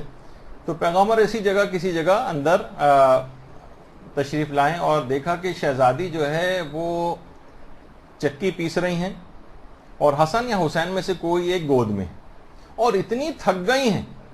دیکھیے شہنشاہ کائنات کی یہ بیٹی جس کے ہاتھ میں تمام کائنات کی طاقتیں بھی، وہ کیا کچھ نہیں کر سکتی، لیکن اتنی مشکلات، اتنی تکالیف اور جسمانی اعتبار سے اتنی مشقت اس گھر کے اندر کر رہی ہے، جو کہ تربیت اولاد کا ایک خاصہ ہے، اور پرانے زمانے کے جو بادشاہ تھے وہ اپنی اولادوں کو اس قسم کی مشقتیں کرواتے بھی تھے تاکہ وہ سخت پیریڈ کو بھی گزارنے کا ان کے اندر ایک حوصلہ پیدا ہو۔ آج کل کے بعد بہت سے بادشاہ کی طرح کے معاملات نہیں ہیں کہ جو نہ میدان میں جا کر لڑ سکتے ہیں اور ادھر ادھر سے بہرحال متقاضی ہوتے ہیں کہ ان کی مدد کی جائے۔ تو دیکھا کہ حسنین میں سے کوئی ایک ان کی گود میں موجود ہے، اتنی تھک گئی ہیں شہزادی کہ ایک ہاتھ چکی پر ہے اور ایک ہاتھ سے بچے کو پکڑا ہوا ہے اور غنودگی کے عالم میں۔ پیغمبر اسلام نے جب یہ کیفیت دیکھی تو کہا ہے بیٹی آخرت کی سختی و پریشانی سے بچنے کے لیے اس دنیا کی پریشانی اور سختی کو چکھو۔ پیغمبر نے یعنی ایڈوائز کی، یعنی اپنی اس نوجوان بیٹی کے لحاظ سے جس کو سہولیات، آرام، ہر والد اور والدہ کا آج یہ ہوتا ہے دماغ میں کہ اس کو سہولیات اور آرام زیادہ سے زیادہ دیا جائے، لیکن پیغمبر فرماتے ہیں بیٹی آخرت کی سختی و پریشانی سے بچنے کے لیے اس دنیا کی پریشانی اور سختی کو چکھو۔ تو بہرحال جتنا بھی بچہ اس میں کچھ ابتدان، کچھ سختی، مشکلات کے اندر جائے گا، اس کو ایک تربیتی عمل اس کو سمجھنا چاہیے۔ ہر وقت صرف آرام اور آسائش مہیا کرنے کی فکر نہیں کرنی چاہیے۔ اس سے بچے کے اندر بہت ساری صلاحیتوں کو آپ نہ دفن کر دیں گے گویا۔ اچھا جو بچے فزیکلی زیادہ ایکٹیو نہیں ہوتے، آہستہ آہستہ ان کے نا کچھ وزن بھی بڑھنا شروع ہوتے ہیں ابتدان بہت اچھا ہمیشہ یہ بات یاد رکھ لیجئے کہ جو چائلڈہڈ اوبیسٹی جس کو کہا جاتا ہے، یعنی موٹاپا جو بچپن سے ہوتا ہے، اس میں فیٹ جو سیلز ہوتے ہیں اس کا سائز شروع سے اگر بڑھ جاتا ہے تو بعد میں بہت مشکل ہوتی ہے کہ یہ نارمل ویٹ کے اوپر کبھی جا پائے۔ تو اس طرح کی خوراکیں یا اس میں کانشیس رہنا چاہیے کہ بہت زیادہ جو موٹے اس لحاظ سے بچے ہو رہے ہوتے ہیں تو اس کو یہ نہ سمجھیں گے بہت صحت مند بچہ ہے، صحت مند بچہ نہیں، یہ اوبیسٹی کی طرف جا رہا ہے، تو اس کو روکنا چاہیے، اس کے وزن کو کنٹرول کرنا چاہیے۔ اب مثلا بچہ ہر وقت دیکھ رہے ہیں کہ جناب وہ بیٹھا ہوا صرف جو ہے نا وہ لیٹا ہوا صرف یا تو ٹی وی دیکھ رہا ہے یا مثلا کھائے چلا جا رہا ہے، وزن اس کا جو ہے وہ بڑھے چلا جا رہا ہے، تو یہ اس کو کنٹرول کرنا چاہیے۔ یا مثلا وہ جنک فوڈ جو ہے وہ کھا رہا ہے اور اس کے ساتھ ساتھ صرف اور صرف کمپیوٹر پہ بیٹھا ہوا ہے یا ٹی وی دیکھ رہا ہے یا ریفائنڈ فوڈ کھا رہا ہے، تو ان سب چیزوں کے نقصانات ہیں، اور جتنی اس کی اس لحاظ سے ایکٹیویٹیز کی کم ہوتی جائے گی، بیٹھا ہوا گھنٹوں یہ کارٹون صرف دیکھے جا رہا ہے، تو جتنی فزیکل ایکٹیویٹیز کی کم ہوگی اتنا ہی دماغی طور پر کمزور بھی ہوگا۔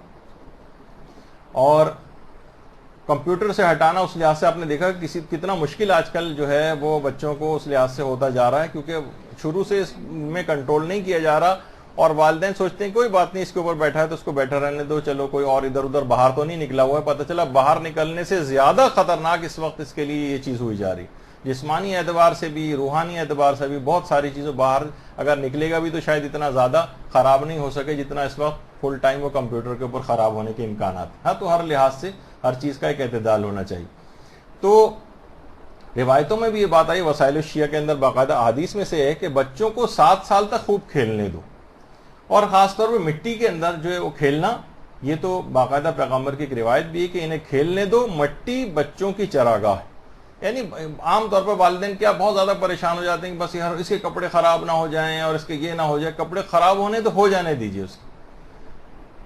تو اس کے لیے بہت اچھا ہے کہ وہ فزیکلی طور پر اور مونٹیسری وغیرہ کے اندر بھی عام طور پر اس طرح کی چیزیں مٹی میں کھیلنے وغیرہ کی ان کو ہوتا ہے کہ ان کو کھیلنے دیا جائے. یا مثلا کوئی اور ہے, یہ بھی اچھی ایک فزیکل اس کے اندر ایکٹیویٹی ہوتی ہے بنسبت کھلونے سے. خالی جو ہے وہ سیل سے چلنے والے کھلونوں کی نسبت ہے کوئی بھی کلرنگ وغیرہ یا اس طرح سے کوئی چیز یہ کرے. تو بچے کے اندر شروع سے دیکھیں خاص انرجی ہوتی ہے, اس انرجی کو نکلنا چاہیے بچپن سے ہی. مختلف آپ نے دیکھا کہ ہر وقت اس کے ہاتھ اور جسم جو ہے بچے کا حرکت میں ہوتا ہے, بلکہ کبھی وہ اس انداز سے بالکل پروفیسروں کی طرح سے اتنا چھوٹا بچہ کہیں بیٹھا نظر آئے تو اس کے اندر شک ہونے لگتا ہے کہیں بیماری وغیرہ تو نہیں ہو گئی اس کو. تو اچھا, اسی لحاظ سے علماء اس کو بھی کہتے ہیں کہ والدین کا بچوں کے ساتھ کھیلنا بڑا ضروری ہوتا ہے. اور خود پیغمبر اسلام امام حسن اور امام حسین علیہ السلام کے ساتھ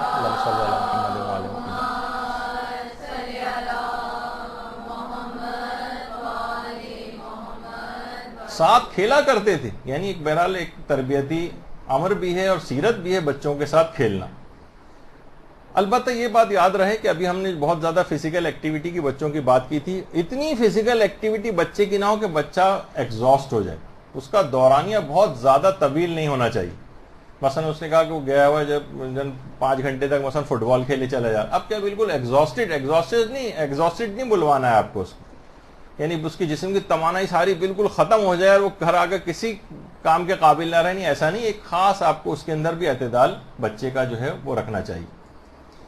اچھا دیکھیے, کھیلوں سے بچہ ہمیشہ ایک نظم و ضبط سیکھتا ہے, اور اسکول کی جو ایک تھکا دینے والی ایک پڑھائی سے جب وہ واپس آتا ہے تو ایک توانائی ان کھیلوں کے ذریعے وہ حاصل کرتا ہے. اچھا, بہت سارے کھیل ایسے ہیں جو اسلامی لحاظ سے تربیت کے لحاظ سے بچے کو کھلوانے چاہیے. آج کل بہت اچھے کھیل آ گئے ہیں. مثلا بہت اچھا ایک قرآن چیلنج گیم ہے. اگر آپ یہ اور اس طرح کی جو اور چیزیں بھی ہیں تو ہم چند ایک مثالیں دے رہے ہیں. آپ ذرا مارکیٹ میں جائیں, نکلیں, ایک دوسرے سے مشورہ کریں, انٹرنیٹ پہ تلاش کریں. آپ کو بہت ساری چیزیں بچوں کے لیے والدین کو کافی تگ و دو کرنا پڑتی ہے ان کو مصروفیات دینے کے لیے. قرآن چیلنج گیم ہے, اس کے اندر نہ جانے کتنے اس کے اندر سوالات, بچہ کھیل کھیل کے اندر قرآن کے متعلق انفارمیشن حاصل کر رہا ہے. مثلا اسی طریقے سے حدیث چیلنج گیم ہے. یہ خود بھی ڈیزائن کیے جا سکتے ہیں. ہمارے افراد آپ میں سے جو اس طرح کی سوچ رکھتی ہوں باقاعدہ اس طرح کے کھیل وہ باکس بنائیں کریں. ان کے لیے ایک روزگار کا بھی مسئلہ لوگوں کے حل ہو سکتا ہے. لوگوں کے پاس ایک بڑی ورائٹی آئے گی, تعلیم و تربیت بھی بچوں کا انتظام ہوگا, لیکن لوگ اس میں آگے نہیں آتے. وہ ہمیشہ ان کا دماغ کچھ مخصوص سمتوں میں کاروبار کے سلسلے میں چلتا ہے. اس طرح ایسے کاروبار بھی دیکھنے چاہیے کہ جس کے اندر تبلیغ بھی ہو, آخرت کا بھی فائدہ ہو, دنیا کا بھی فائدہ ہو, اور ایک برکت بھی اس کے اندر ہوتی. حدیث چیلنج گیم, اس طرح کے کوئی چیز بنانے چاہیے. اور اسی طرح سے مثلا اور بھی اسلامک بورڈ گیمز ہیں, فقہی مسائل کے گیمز اس طریقے سے جو ہے وہ بنائے جا سکتے ہیں. تو یہ تمام چیزیں ایسی ہیں سے بچہ اسلامی لحاظ سے بھی کھیل کھیل میں بہت ساری چیزیں سیکھے گا. وہ جو پیغمبر فرماتے تھے نا, کتنا اچھا ہے کہ بچے کم سنی میں چست اور تیز ہوں تاکہ وہ بڑے ہو کر پرسکون اور باوقار بن جائیں. یعنی پیغمبر نے اس بات کو پسند کیا کہ وہ بچے جو والدین جن سے بہت پریشان ہوتے ہیں کہ بہت شرارتی ہے, بہت اچھل کود مچاتا ہے, یہ بڑے ہو کر پیغمبر فرماتے ہیں کہ یہ پرسکون اور ایک باوقار شخصیت کا مالک بنے گا, بنسبت ان بچوں کے جو بالکل ایسی ڈھیلے ڈھالے انداز میں یا سست روی کے ساتھ وہ اپنا بچپن کو گزار رہے ہیں. تو دیکھیے, حدیثوں کے اندر یہ بات آئی ہے کہ بچے کا بچپن میں شریر اور چاق و چوبند ہونا مستقبل میں اس کے عقل مند ہونے کی نشانی. یہ باقاعدہ روایتوں کے اندر یہ بات آئی ہے, تو اس سے گھبرانا نہیں چاہیے والدین کو. اچھا, دماغی جو کھیل ہیں اس کے اندر ایک بہت اچھا کھیل مثلا اس سے تعلیم میں مثلا اسکریبل, وہ بہت اچھا ہے. بچوں کو اس کے اندر ڈالیں, نئے نئے الفاظ وہ سیکھتا ہے, بہت ساری چیزیں اس کی علم کے اندر اضافے اور برین کو اپنے استعمال کرنے کا اس کو فن آتا ہے. اچھا, ایک بات اور جو خصوصیت کے ساتھ والدین جس کی ہمیشہ مجھے مخالفت کرتے نظر آئے, وہ یہ ہے کہ بچہ جس وقت اپنے پسند کا کوئی کھیل کھیل رہا ہے اس وقت اسے کوئی کام کرنے کو نہ کہیں. وہ حکم عدولی کرے گا ورنہ آپ کی. اس کی دلچسپی کے وقت, جس وقت وہ بہترین کوئی دلچسپی والا کھیل کھیل رہا ہے, یا مثلا کرکٹ مثلا ٹی وی کے اوپر دیکھ رہا ہے, کوئی بہت اہم میچ آ رہا ہے, اسی وقت آپ اسے کہیں گے چلو نماز پڑھنے کے لیے. اب آپ نے کیا کیا کہ اس طرح کے امور سے جس وقت بچے اپنے کھیلوں کے اندر لگے ہوئے ہوں اور اس موقع پر کوئی کام کرنے کو کہا جائے ان سے، یا ہوم ورک کرنے کو کہا جائے، یا مثلا نماز ہی پڑھنے کو کہا جائے، اس سے کیا ہوگا کہ جو اپنی دلچسپی کا کام کر رہا ہے، اس کام کے درمیان میں اگر آپ نے اس سے یہ کہا تو اس کام سے کے لیے اس کے دل میں ایک نفرت پیدا ہوگی، اس کے دل میں ایک کراہیت پیدا ہوگی بچے کی، کہ وہ دلچسپ ٹھیک ہے اس موقع پر کوئی بات نہیں، اگر ایک وقت وہ نماز کو دیر سے پڑھ لے گا تو دیر سے پڑھ لے، کوئی ایسا جو ہے وہ بڑا نقصان نہیں ہونے جا رہا ہے، لیکن کیا ہوگا کم سے کم وہ نماز سے کراہیت اور نفرت سے بچ جائے، ورنہ ہر دفعہ آپ اسے کہیں گے چلو نماز کے لیے، یا تو جب بھی کوئی اپنی خاص دلچسپی کا کام کر رہا ہو اس وقت اسے نہ ٹوکیں، ٹھیک ہے اس کام کو کرنے دیں، آدھے ایک گھنٹے کے بعد نماز کا کوئی وقت قضا ہوا جا رہا ہے تو چلیں ایک الگ مسئلہ ہے، لیکن اگر قضا نہیں ہو رہی ہے نماز تو اس موقع پر بچے کو نہیں ٹوکنا چاہیے، چاہے نماز کے اندر کچھ تاخیری کیوں نہ ہو جائے، ورنہ ایک بڑے نقصان سے بچنے کے لحاظ سے بات کی جا رہی ہے، ورنہ ایسا نہ ہو کہ وہ نماز کو ایک بوجھ سمجھنے لگے، اس کو کوئی دلچسپی کی چیز نہ سمجھے، اور اس کو ایک کراہیت سی ہونے لگے کہ جیسے چڑ بن جائے اس کی نماز، اور وہ گن پوائنٹ پہ ایک لحاظ سے جس طرح سے آپ مجبور ہو کر والدین کے روب میں اگر پڑھ لے گا، اور جب اسے موقع ملے گا وہ پھر وہ یہی کرے گا کہ وہ منہ دھو کر آئے یا نہیں آئے، تو کہہ رہا تھا کہ آج ہی جو ہے میں صابن گیلا کرنا بھول گیا تھا مثلا، تو وہ مختلف طریقے ایجاد کرنا سیکھ لے گا۔ لڑکی ہے وہ مثلا جائے گی کمرے کے اندر اور جانماز کے اوپر اپنی چادر رکھ کر آ جائے گی، دیکھیں میں نے پڑھ لی ہے، یعنی جب بھی آپ کو، لیکن یہ اس وقت ہوا کہ جب آپ نے اس کو سختیوں اور زور زبردستی کر کے نمازیں پڑھوائیں، تو جیسے ہی آپ سامنے سے ہٹیں گے وہ ڈنڈی مارے گی، یا وہ لڑکا اس اعتبار سے نماز کے اندر تاخیر سے کام لے گا یا نہیں پڑھے گا۔ تو اس میں یہ کوشش یہ کرنی چاہیے کہ عین اس موقع پر اسے کوئی بات نہ کہیں، ایک آدھ چند دفعہ ایسا ہوگا لیکن کم سے کم بچے کے دل سے نماز کے لیے کوئی بے رغبتی پیدا نہیں ہوگی، یا کوئی بھی اور دینی کام یا پڑھائی کے لیے لحاظ سے بھی۔ اچھا، اب دینی تعلیم و تربیت کے اعتبار سے بھی بچے کی، دیکھیے پہلے تو ایک بات دماغ میں رکھنی چاہیے کہ تعلیم ایک الگ چیز ہے اور تربیت ایک الگ چیز ہے۔ جب یہ تعلیم و تربیت کہا جاتا ہے اس کا مطلب ہے کہ دونوں کے اندر فرق ہے۔ بعض والدین مدرسے میں، خود ہمارے اپنے مدرسے میں بھی آتے ہیں اور اس بات کی شکایت جو ہے وہ کرتے ہیں کہ اتنے دن سے ہمارا بچہ پڑھ رہا ہے، اتنا اچھا نہیں بن سکا ہے جتنا اس کو اب جب تک ہم ایکسپیکٹ کر رہے تھے اسے بن جانا چاہیے تھا۔ تو دیکھیے ایک چیز وہ فراموش کر دیتے ہیں اس سلسلے میں کہ مدرسہ یا معلم کا کام تعلیم دینا ہے، تربیت دینا اتنا نہیں ہے۔ تربیت دینا والدین کا کام ہے، تربیت اس کی اصلاً گھر میں ہوتی ہے، تربیت اصلاً وہ سیکھ کے جو ہے وہ جو کام کر رہا ہوتا ہے وہ ہے۔ ہفتے میں ایک دن یا 2 دن 2 گھنٹے کے لیے کسی بھی جگہ وہ جا رہا ہے اگر کوئی چیز سیکھنے کے لیے، تو وہاں پر اس کو ایک خاص ماحول کے اندر تعلیم دی جا سکتی ہے، فقط چیزیں سکھائی جا سکتی ہیں کہ دیکھو یہ کرنا ہے اور یہ نہیں کرنا ہے۔ اس کو تربیت نہیں کہتے، یہ تعلیم ہے۔ تعلیم تو تربیت والدین کو خود کرنا ہے، ان کو کر کے دکھانا ہے بچوں کو۔ دیکھیے والدین گھر میں تربیت دے سکتے ہیں، تعلیم دینا مشکل ہوتا ہے ان کے لیے۔ بچے ان سے فری ہوتے ہیں، ان سے محبت کرتے ہیں، ناز و نخرے کر رہے ہوتے ہیں، تو بچے کو والد الگ سے بٹھا کر 2 گھنٹے کو پڑھائے یہ پاسبل نہیں ہوتا ہے۔ اور یہ اتنی اہم بات ہے کہ خود ائمہ علیہم السلام نے اپنے بچوں کے لیے باقاعدہ ٹیوٹر گھر کے اوپر لگوائے ہوئے تھے۔ خود امام حسین علیہ السلام کے گھر میں ایک تقریب منعقد ہوئی تھی، صلی اللہ علیہ محمد،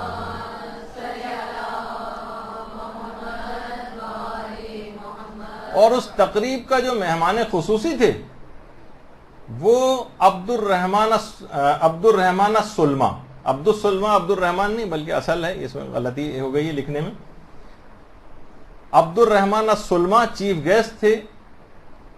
ان کو امام حسین کے گھر میں جو تقریب منعقد ہوئی تھی اس میں ان کو بلایا گیا تھا۔ وہ ایک چھوٹے سے مکتب میں قرآن کے استاد تھے۔ امام نے ان کو 1000 دینار دیے، بہت بڑی تعداد کے اندر کپڑے ان کو دیے، ان کا منہ موتیوں سے بھر دیا، اور کہا کہ انہوں نے میرے بیٹے کو سورہ فاتحہ یاد کروائی ہے اور اب یہ قرآن پڑھا رہے ہیں۔ اس کا مطلب یہ ہوا کہ پیغام ہے باقاعدہ کہ حقیقت یہ ہے کہ گھر کے اندر تعلیم دینا ذرا مشکل کام ہے، کوئی استاد مقرر کرنا چاہیے اس کے لیے، یا مثلا اس کو کسی مدرسے بھیجنا چاہیے۔ البتہ اس طرح سے جو اس طرح آج کل والدین کرتے ہیں کہ 2 گھنٹے کو گھر سے بلا کو ٹالنا ہے کسی طریقے سے اور مدرسے بھیج دیا گیا ہے اس کو، یہ والی نیت نہیں ہونی چاہیے. یعنی باقاعدہ ایک کہ گھر پہ ہم تربیت مہیا کر رہے ہیں، وہاں سے سیکھ کے آئے، پھر اس کے بعد والدین اس سے آ کر پوچھیں. تو اس طرح سے تو دیکھیے کیا امام خود نہیں سکھا سکتے تھے؟ کیا امام سورہ فاتحہ بچے کو یاد نہیں کروا سکتے تھے؟ لیکن پھر بھی استاد کو مقرر کیا. اس کے معنی یہ ہے کہ یہ ایک لحاظ سے ایک بڑا تربیتی اصول ہے کہ اس سلسلے میں والدین کو اقدام کرنا چاہیے.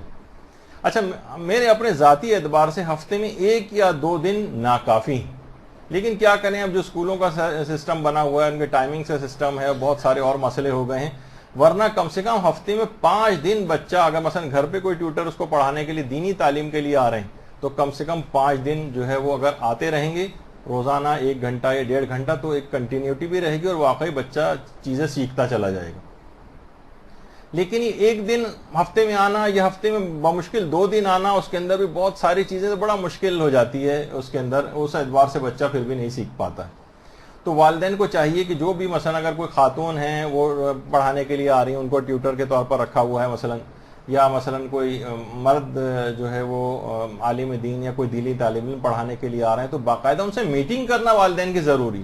کیا پڑھانا ہے اس کو، بچہ کیا پڑھ رہا ہے، کیا سیکھ رہا ہے. بس یہ نہیں کہ ان کے پاس جایا، آواز دے کے بھیج دیا کمرے کے اندر اور اس کے بعد پھر والدین کو کوئی پرواہ نہیں، کبھی کبھار دیکھ لیا، وہ بھی چھٹیاں کرتے رہتے ہیں، بچہ بھی چھٹی کر جاتا ہے. بس اس طرح سے بس ایک فارمیلٹی پوری ہو رہی کہ ہم نے ایک کام کیا ہوا ہے. نہیں، والدین کو انوالو ہونا پڑے گا. اور اچھی تعلیم کے لیے میں اس سے پہلے بھی کہہ چکا ہوں آپ کو کوالٹی والا ٹیچر رکھنا ہے. چاہے اس کے لیے اب آپ دیکھیں بچے کے آپ کے کتنے اخراجات ہوتے ہیں، اسکول کے کتنے اخراجات والدین برداشت کرتے ہیں، کتنی صعوبتیں برداشت کرتے ہیں، الگ سے ٹیوشنز کتنی مہنگی اس کے لیے لگواتے ہیں. اور دینی تعلیم کے لیے آپ کو ہمیشہ 500 سے اوپر والا اگر کوئی آپ ڈیمانڈ کرے تو جو ہے سب کو جو ہے کہتے نہیں یہ تو بہت مہنگا ہو گیا بھائی، ان کو تو ہم نہیں لگوا سکتے. تو ایسا نہیں کرنا چاہیے. اس میں آپ نے دیکھا کہ امام حسین کی سیرت کے اندر کیا تھا، اتنا زیادہ. میں نے تو روایت کے اندر جو جملہ ہے میں نے تو اس کو تبدیل بھی کر دیا تھا کہ لوگ اسے ایکسیپٹ نہیں کریں گے. 1000 تو امام نے اس کو دینار جو ہے انعام کے اندر دیے تھے اور روایت کے اندر 1000 کپڑے بھی دیے تھے. لیکن کسی کی سمجھ میں آنے والی چیز نہیں ہے. حلے جسے کہا جاتا ہے، روایت میں تو حلے کا لفظ آیا ہے. تو بہرحال اور منہ موتیوں سے بھر دیا فقط اس کے لیے کہ امام کا ایک لحاظ سے پیغام یہ کہ اگر دینی تعلیم کے لیے تمہیں زیادہ پیسہ بھی خرچ کرنا پڑے تو تم پیسہ خرچ کرو. اس کے لیے ایک الگ سے ایک بجٹ بناؤ. اس کے لیے باپ اگر دن و رات پیسہ کمانے کی مشین بنا ہوا تو اس کام کے لیے الگ سے وہ رکھے. یا مثلا اگر کوئی شخص نہیں بھی کر پا رہا ہے تو وہ یہ بھی کر سکتا ہے کہ بہت سارے مثلا ایک علاقے کے اندر کئی والدین ہوں، وہ آپس میں سر جوڑ کر بیٹھے ہیں اور 4-5 بچوں کے گھرانے مل کر اس کو کنٹریبیوٹ کر کے اور ایک اچھا ٹیوٹر رکھ لیں، اس کو اچھی اماؤنٹ دیں تاکہ وہ دلچسپی سے آ کر پڑھائے بھی. 500,000 کے اندر جو پڑھانے کے لیے آئے گا کبھی وہ کوالٹی ایجوکیشن بھی نہیں دے سکتا اور اس سے اتنا ایکسپیکٹ کرنا بھی خود اپنے لیے کر کے دیکھیے. کبھی آپ کو بہت کم کسی جگہ سیلری مل رہی ہو تو وہاں جا کے آپ بڑا جو ہے وہ جانفشانی کے ساتھ کام کریں، پاسبل نہیں. تو یہ انمٹ نقوش بچے کی شخصیت کے اوپر چھوڑتا ہے. جو ٹیوٹر جو پڑھانے کے لیے آ رہا ہے، جو چیزیں سکھائے گا. آج بھی مجھے یاد آتا ہے کہ ہم لوگ میٹرک کے بعد سے ہی تقریباً میری زندگی میں ہمارے جو استاد محترم صادق حسن صاحب قبلہ یہاں پر ان کے درس بھی ہوتے تھے. تو وہ آج تک میں اس کا الگ سے شکریہ ادا کرتا ہوں کہ یہ ہمیں پڑھانے والی شخصیت مل گیا. اس کے بعد باقاعدہ ان کے پاس پڑھنے کے لیے جانے لگے. تو واقعتاً ٹھیک ہے کہ جو بھی کمی ہے اور خرابی ہے وہ ہماری اپنی طرف سے ہے، لیکن استاد محترم کی طرف سے دینے میں کوئی کمی اور خرابی نہیں ہوئی. تو بہرحال اس لحاظ سے دماغ میں یہ چیزیں رکھنی چاہیے کہ اس کی بہت اہمیت ہے بچے کی زندگی. اور ہو سکتا ہے کہ وہ اچھا ٹیچر مل جائے ابتداً بچے کو تو پوری زندگی اس کی ایک بہترین ایمان کا ایک نمونہ بن جائے اور آخرت کی کامیابی وہ مکمل طور پر فقط اسے ایک استاد سے حاصل کر لے. اچھا اب اس کے اندر منتصر، یہ تو غلط لکھا ہوا ہے مستزد، منتصر 10ویں امام علی نقی علیہ الصلوۃ والسلام.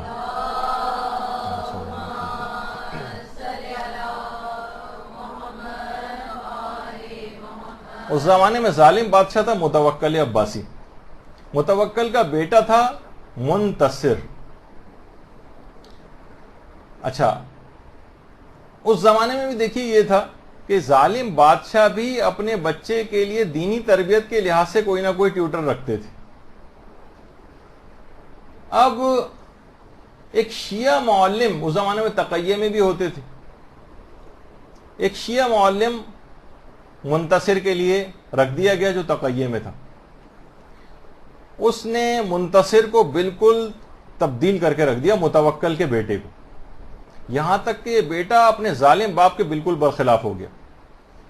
اس نے یہ شیعہ ہو گیا اور باقاعدہ اس کے بعد امام کے پاس آیا اور کہا کہ مولا کل رات کو محل میں ایک تقریب منعقد ہوئی ہے جس میں میرے باپ نے امیر المومنین اور حضرت فاطمہ کی شان میں بہت زیادہ گستاخیاں کی ہیں.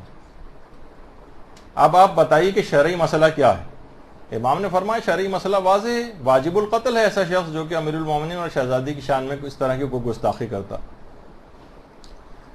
اس نے کہا کہ مولا کیا میں اپنے باپ کو قتل کر سکتا ہوں؟ امام نے فرمایا دیکھو اجازت تو ہے لیکن تمہاری عمر کم ہو جائے گی.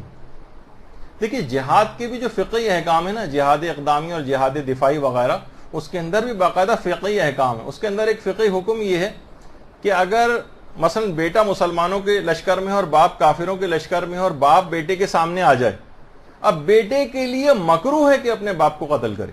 باپ کافر ہے لیکن اس کے باوجود کیونکہ اس سے آثار وضع جسے کہتے ہیں وہ ہوتے ہیں اور لڑکے کی عمر کم ہو جائے گی, اس شخص کی عمر کم ہو جائے گی جو اپنے کافر باپ کو قتل کرے گا.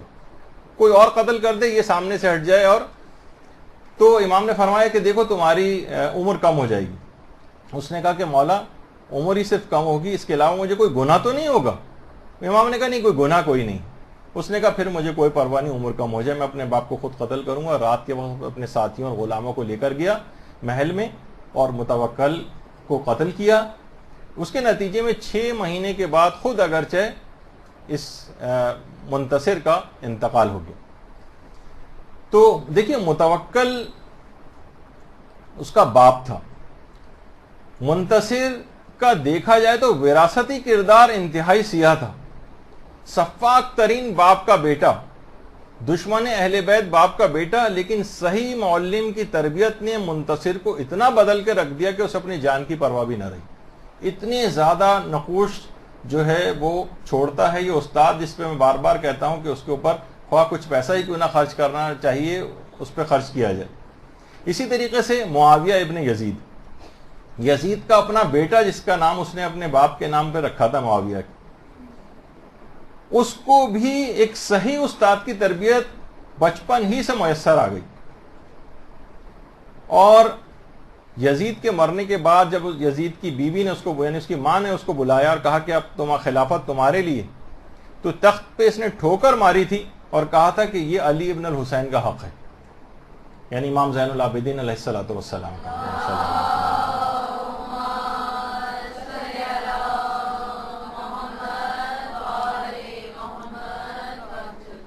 اور میرے باپ اور میرے جو دادا تھے دونوں غاصب تھے, میں اس تخت پر بیٹھنے کو تیار نہیں ہوں. ماں نے کہا کہ کاش تو پیدا ہی نہ ہوا ہوتا. اس نے کہا ہاں ماں کاش میں پیدا نہ ہوا ہوتا, کم سے کم یہ مظالم تو نہ دیکھتا. اس کے بعد یزید کا بیٹا پاؤں پٹکتا ہوا وہاں سے گیا, اور اتنا دکھ تھا اس کو امام حسین کی شہادت کا کہ 1 سال کے اندر اندر یہ غموں سے گھٹ گھٹ کر مر گیا, یزید کا اپنا بیٹا. تو وراثتی کردار کتنا سیاہ تھا.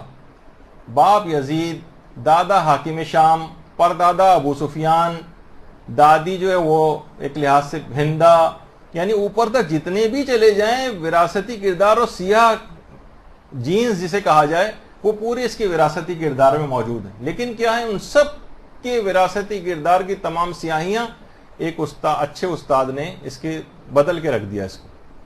اسی طریقے سے بہت تاریخ میں مثالیں, علماء نے اس کو خصوصیت کے ساتھ اس میں بہت کہا. عمر ابن عبدالعزیز 70 سال تک مولا کے اوپر جو جاری تبرہ تھا اور برسر عام ممبروں کے اوپر گالیاں دی جاتی تھیں, اپنے دور حکومت میں آتے ہی 6 مہینے کے اندر اندر اس نے سارے, عمر ابن عبدالعزیز نے سب جگہ سے مولا کے اوپر جو ہے وہ سب و شتم بند کروا دیا. اور عدل و انصاف کا اس قدر دور دارا ہوا کہ گورنروں نے باقاعدہ خط لکھا کہ بیت المال ہمارے بھرے پڑے ہیں پیسوں سے, کوئی فقیر ہی نظر نہیں آتا کہاں ہم کس کے اوپر خرچ کریں. تو تو اس نے کہا پھر یہ کرو کہ ان پیسوں سے غلاموں اور کنیزوں کو خریدو اور ان کو آزاد کرو. ہزاروں اور لاکھوں کی تعداد میں غلام اور کنیزیں خرید کر آزاد کیے گئے. اچھا اس زمانے میں دیکھیے یہ حالت تھی جب اس کے ہاتھ میں حکومت آئی تھی کہ اس میں ملتا ہے کہ ایک شخص نے ایک دفعہ ویرانے میں نماز پڑھی تھی اور 2 رکعت نماز پڑھنے کے بعد امیر المومنین کو گالیاں دینا نماز کے بعد بھول گیا تھا, تو اس نے کفارے کے طور پر وہیں پر ایک مسجد بنانے کا جو ہے وہ نظر کی تھی کہ مجھ سے کیسے ہوا کہ میں علی کو جو ہے سب و شتم کرنا بھول گیا, یعنی دینی فریضہ سمجھا جاتا تھا. تو وہ اس نے ختم کروایا. اچھا اب یہ خود عمر ابن عبدالعزیز فرماتے ہیں کہ ایک دفعہ اکیلے میں, اچھا اس زمانے میں اسکولوں کے اندر بھی تعلیم دی جاتی تھی کہ سارے بچے بھی اور نوجوان بھی مولا امیر المومنین پر سب و شتم کیا کرتے تھے. اللہم صلی علی محمد و علی محمد.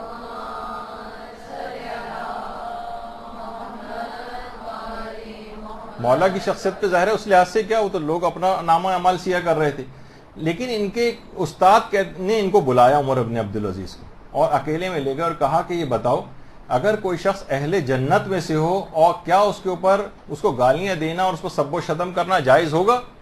کہہ رہے میں سناٹے میں آ گیا, میری دل کے اوپر اس بات کا بہت گہرا اثر ہوا اور اس کے بعد استاد نے ان کے اوپر رفتہ رفتہ کام کرنا شروع کیا, یہاں تک کہ عمر ابن عبدالعزیز کو تبدیل کر دیا. تو کسی بھی صورت کوشش کریں کہ کوئی بھی اچھا ٹیوٹر, کوئی اچھا عالم دین, کوئی اچھا دینی طالب علم اس کو لگائیں, اس کو کچھ ایسے انسینٹیوز بھی دیں. ہر شخص کے ساتھ پیٹ لگا ہوا ہے, اس کا اپنا گھر ہے, رشتہ دار ہیں, اس کو بھی کچھ پس انداز بھی کرنا ہے, بیماریاں بھی آتی ہیں, اس کا کچھ حق ہے کہ اس کو کچھ زیادہ دیا جائے. اور امام حسین کی سیرت بھی آپ کے سامنے ہے کہ کس انداز سے وہ دیا کرتے تھے.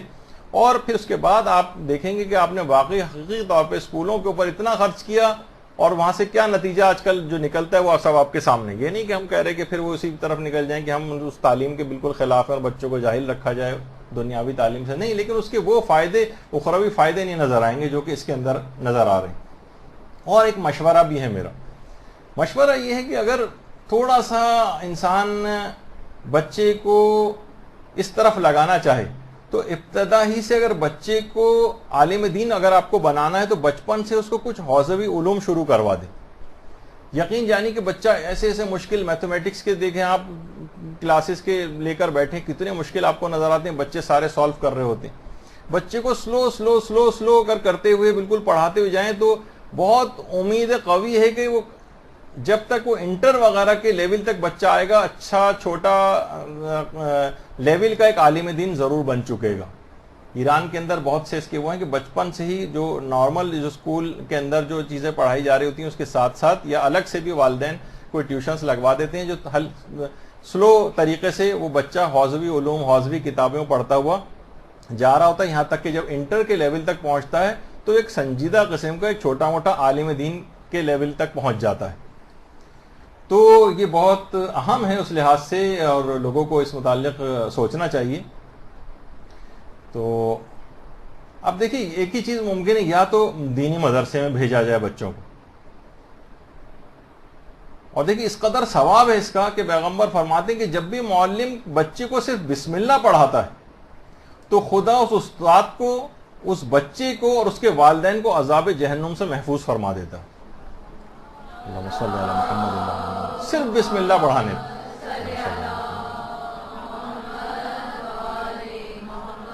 اور ہمارے چھٹے امام امام جعفر صادق علیہ السلام فرماتے ہیں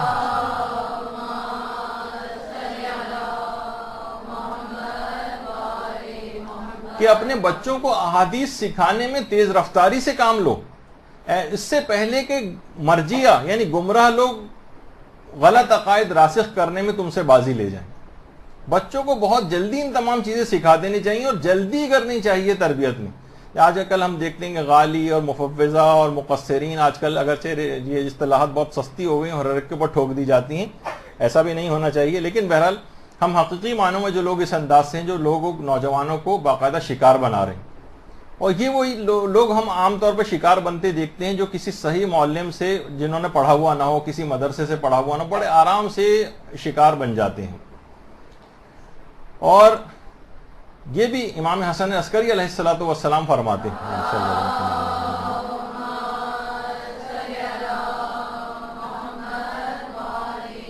کہ قیامت کے دن خدا والدین کو بچوں کو اتنا بڑا اجر دے گا کہ وہ خود حیران پریشان ہو جائیں گے کہ اتنا پروردگار اتنا فضل، ہمارے اعمال تو اس قابل نہیں تھے، اتنا بڑا مقام ہمیں کیسے ملا؟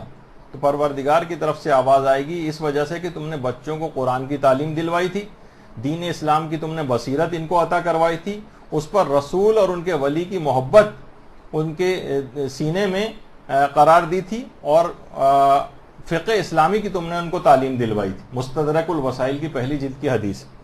ان تمام تم نے کیونکہ ان چیزوں کا انتظام کروا دیا تھا ان کے لیے سکھانے کے لیے، تو اس وجہ سے اتنا عظیم مقام آج تم کو دیا گیا۔ تو یہی وجہ ہے کہ امیر المومنین کا یہ جملہ بھی بہت مشہور ہے اس لحاظ سے کہ اپنی اولاد کی تربیت اپنے زمانے کے طریقوں کے مطابق نہیں بلکہ جدید دور کے تقاضوں کے مطابق کرو، کیونکہ تم سے مختلف زمانے کے لیے پیدا کیے گئے۔ اور امام حسن کو بھی جو وصیت نامہ امام نے لکھا تھا اس میں یہی فرمایا تھا کہ دیکھو کمسن بچے کا جو دل ہے وہ ایک خالی زمین کی مانند ہے جو ہر بیج کو قبول کر لیتا، لہٰذا اس سے پہلے کہ تمہارا دل سخت ہوتا اور تمہارے ذہن دوسری باتوں میں الجھتے، میں نے تمہیں تربیت دینے میں اور آداب اسلامی سکھانے میں قدم اٹھا لیا۔ دیکھیے یہ جو تعلیم دینا ہے، خود پیغمبر نے کہا کہ میں تعلیم دینے کے لیے بھیجا گیا ہوں۔ استاد کا کام دیکھیے فقط پڑھانا نہیں ہے بلکہ شوق علم بیدار کرنا، جب ہی ہم کہہ رہے ہیں کہ بہترین استاد رکھنے کی کوشش کریں۔ دیکھیے استاد کے اندر اگر خلوص اور محبت کی چاشنی ہو تو یہ بات بھگوڑے بچوں کو بھی چھٹی کے دن سبق پڑھانے پر آمادہ کر سکتی، یعنی اب اس لحاظ سے دیکھا جائے کہ واقعی اچھا استاد ہو اور شوق آپ کے اندر جو وہ پیدا کرے، تو ابھی آپ کو کیا بتایا کہ حکایت کہ جو کہ بھگوڑے بچوں کو بھی چھٹی کے دن سبق پڑھنے پہ آمادہ کر سکتی۔ اب آپ بھی آج چھٹی کے دن ہی آئیں گے، خیر میں تو نہیں کہوں گا کہ آپ بھگوڑے بچیاں ہیں، لیکن بہرحال یہ کہ اگر استاد کے اندر واقعی شوق پیدا کرنے کی ایک صلاحیت ہو، جیسے کہ آپ کے استاد محترم برادر وسیم آپ کے اندر کتنا شوق اور کتنی طاقت اپنے لگاتے ہیں، کس طرح سے شوق آپ کے اندر منتقل ہو جائے، تو اچھا استاد اس کی بڑی اہمیت ہر جگہ رہے گی۔ تو اب دیکھیے یہ جو معلم اور چاہے گھر پہ آ کر پڑھائے آپ کو بچوں کو، یا مثلا آپ کسی مدرسے کے اندر جو ہے وہ بھیجیں، اس کے علاوہ کوئی اور آپشن نہیں، ان دو میں سے ایک آپشن کم سے کم جو ہے وہ حاصل کرنا ہے، کیونکہ یہی بچیاں جو ہیں وہ جہنم کی آگ سے والدین کو بچانے والی ہیں۔ اور بچہ وہاں آ کر مدرسے کے اندر بہت ساری چیزیں سیکھتا ہے۔ باقاعدہ خود ایک والد نے مجھے ایک بچے کی بات بتائی، اور ویسے الگ الگ سے بھی کہتے ہیں کہ بھائی اب تو مجھے نماز پڑھنا گھر میں مشکل ہو گیا ہے، 20 غلطیاں میری ایک نماز کے اندر نکال کے مجھے دکھاتا ہے۔ کسی جگہ نماز جماعت پڑھنے کے لیے جاتے ہیں، وہاں پہ بھی بہت سارے لوگ جو نماز جماعت کے اندر آئے ہوتے ہیں ان کی سب کی غلطیاں نوٹ کر رہا ہوتا، کیونکہ چیزیں سیکھ لی ہیں اس نے۔ یہ ایک اپریشیٹ کرنے والی بات ہے، اور یہ چیزیں یا تو وہ معلم سکھاتا ہے گھر پہ آ کے، یا یہ مدرسہ سکھاتا ہے، اور یہ تمام چیزیں یعنی اس کے علاوہ کوئی اور طریقہ کار نہیں ہے۔ چھوٹی عمر میں بچوں کو اس لحاظ سے قابو کر لینا چاہیے کہ وہ اس طرف راغب ہو جائے۔ دیکھیے اب میں نے کہا نا کہ دو چیزیں ممکن ہیں، یا تو صرف والدین کو چاہیے یا تو ٹیوٹر لگوائیں یا مدرسے میں بھیجیں، تیسرا کوئی آپشن نہیں۔ اور ان دونوں میں سے اگر ایک کام بھی نہیں کیا والدین نے تو ایسی اولاد سے آپ کوئی امید نہ رکھیں کہ آپ کے مرنے کے بعد آپ کے لیے کرے گی۔ بہت ہوا تو میں نے زیادہ سے زیادہ 1 2 3 4 5 سال تک صرف ایک سالانہ مجلس ترحیم منعقد کرتے دیکھا ہے، 6 سال سے وہ بھی ختم ہوتی چلی جاتی۔ کوئی امید نہ رکھیں سوائے کہ وہاں پر قبر پہ آ کر ظاہر ہے کہ وہ آ کر بایولوجی کیمسٹری اور یہ سب چیزیں تو جو نہیں پڑھے گا، پڑھنی تو وہی چیزیں جو آخرت میں فائدہ پہنچانے والی اس لحاظ سے ہیں۔ تو یہ دوسرے جو بچے ہیں جن کی ایسی تربیت نہیں ہوئی، یہ کبھی آپ کے لیے وہ چیز نہیں کریں گے، ان کی فکر یہ کبھی پیدا نہیں ہوگی۔ سالانہ مجلس سے زیادہ کچھ بھی نہیں ہو پائے گا، یہ وہ سچ ہے کہ جو کہ کڑوا لگ رہا ہے لیکن ہے، بہرحال بات سچ ہے، مگر بات ہے رسوائی کی، جو شعر بھی ہے نا وہ اسی متعلق ہی۔ تو بہرحال اچھا دیکھیے جو تربیت نابالغ جب بچہ قریب البلوغ ہوتا ہے، جب بالغ ہونے کے بالکل قریب آ جاتا ہے بچہ، اس وقت اس تربیت کے ثمر آور ہونے کا وقت قریب آ رہا ہوتا ہے۔ اس پودے یا درخت کے ثمر آور ہونے کی مالی کو جو لذت ہے وہ بھی اٹھانی باقی ہوتی ہے۔ جیسے کہ ہم نے پچھلی مرتبہ بھی بتایا تھا کہ 97.5 دن پہلے قمری لحاظ سے لڑکیاں بالغ ہو جاتی ہیں، لڑکے 16ویں سال کے پہلے دن بالغ ہو جاتے ہیں عمر کے اعتبار سے. تو ایران اور عراق کے اندر باقاعدہ بلوغ سے چند ماہ پہلے سے ایک تقریب کی تیاری شروع ہو جاتی ہے جسے یہاں پر بھی رائج کرنا چاہیے. اس کا نام ہی ہے جشن تکلیف الہی. اس کو جشن عبودیت بھی کہتے ہیں، جشن عبادت بھی کہتے ہیں، جشن بلوغ بھی کہتے ہیں. یعنی بچہ جس وقت بالغ ہونے سے 6 مہینہ پہلے، لڑکی بالغ ہونے سے 6 مہینہ پہلے باقاعدہ دیکھیے اب سالگرہوں کے اندر فضول قسم کی سالگرہیں، اس پہ ہماری کبھی بات ہوگی، اس میں کتنا وقت، پیسہ اور سب کچھ ایسی ضائع ہو رہا ہوتا ہے ایک لحاظ سے. اس سے کہیں زیادہ اہم چیز یہ ہے جشن تکلیف، جشن تکلیف الہی. تکلیف کہتے ہیں نہیں، فریضہ پروردگار کی طرف سے اب اس بچے کے اوپر عائد ہو رہا ہے.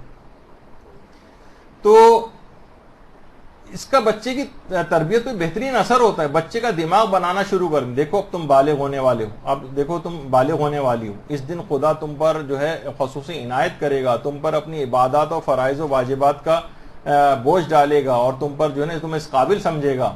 اس کے بعد تم خود مختار ہو جاؤ گی، تمہاری بات پر اعتبار کیا جائے گا، تمہاری گواہی قبول کی جائے گی.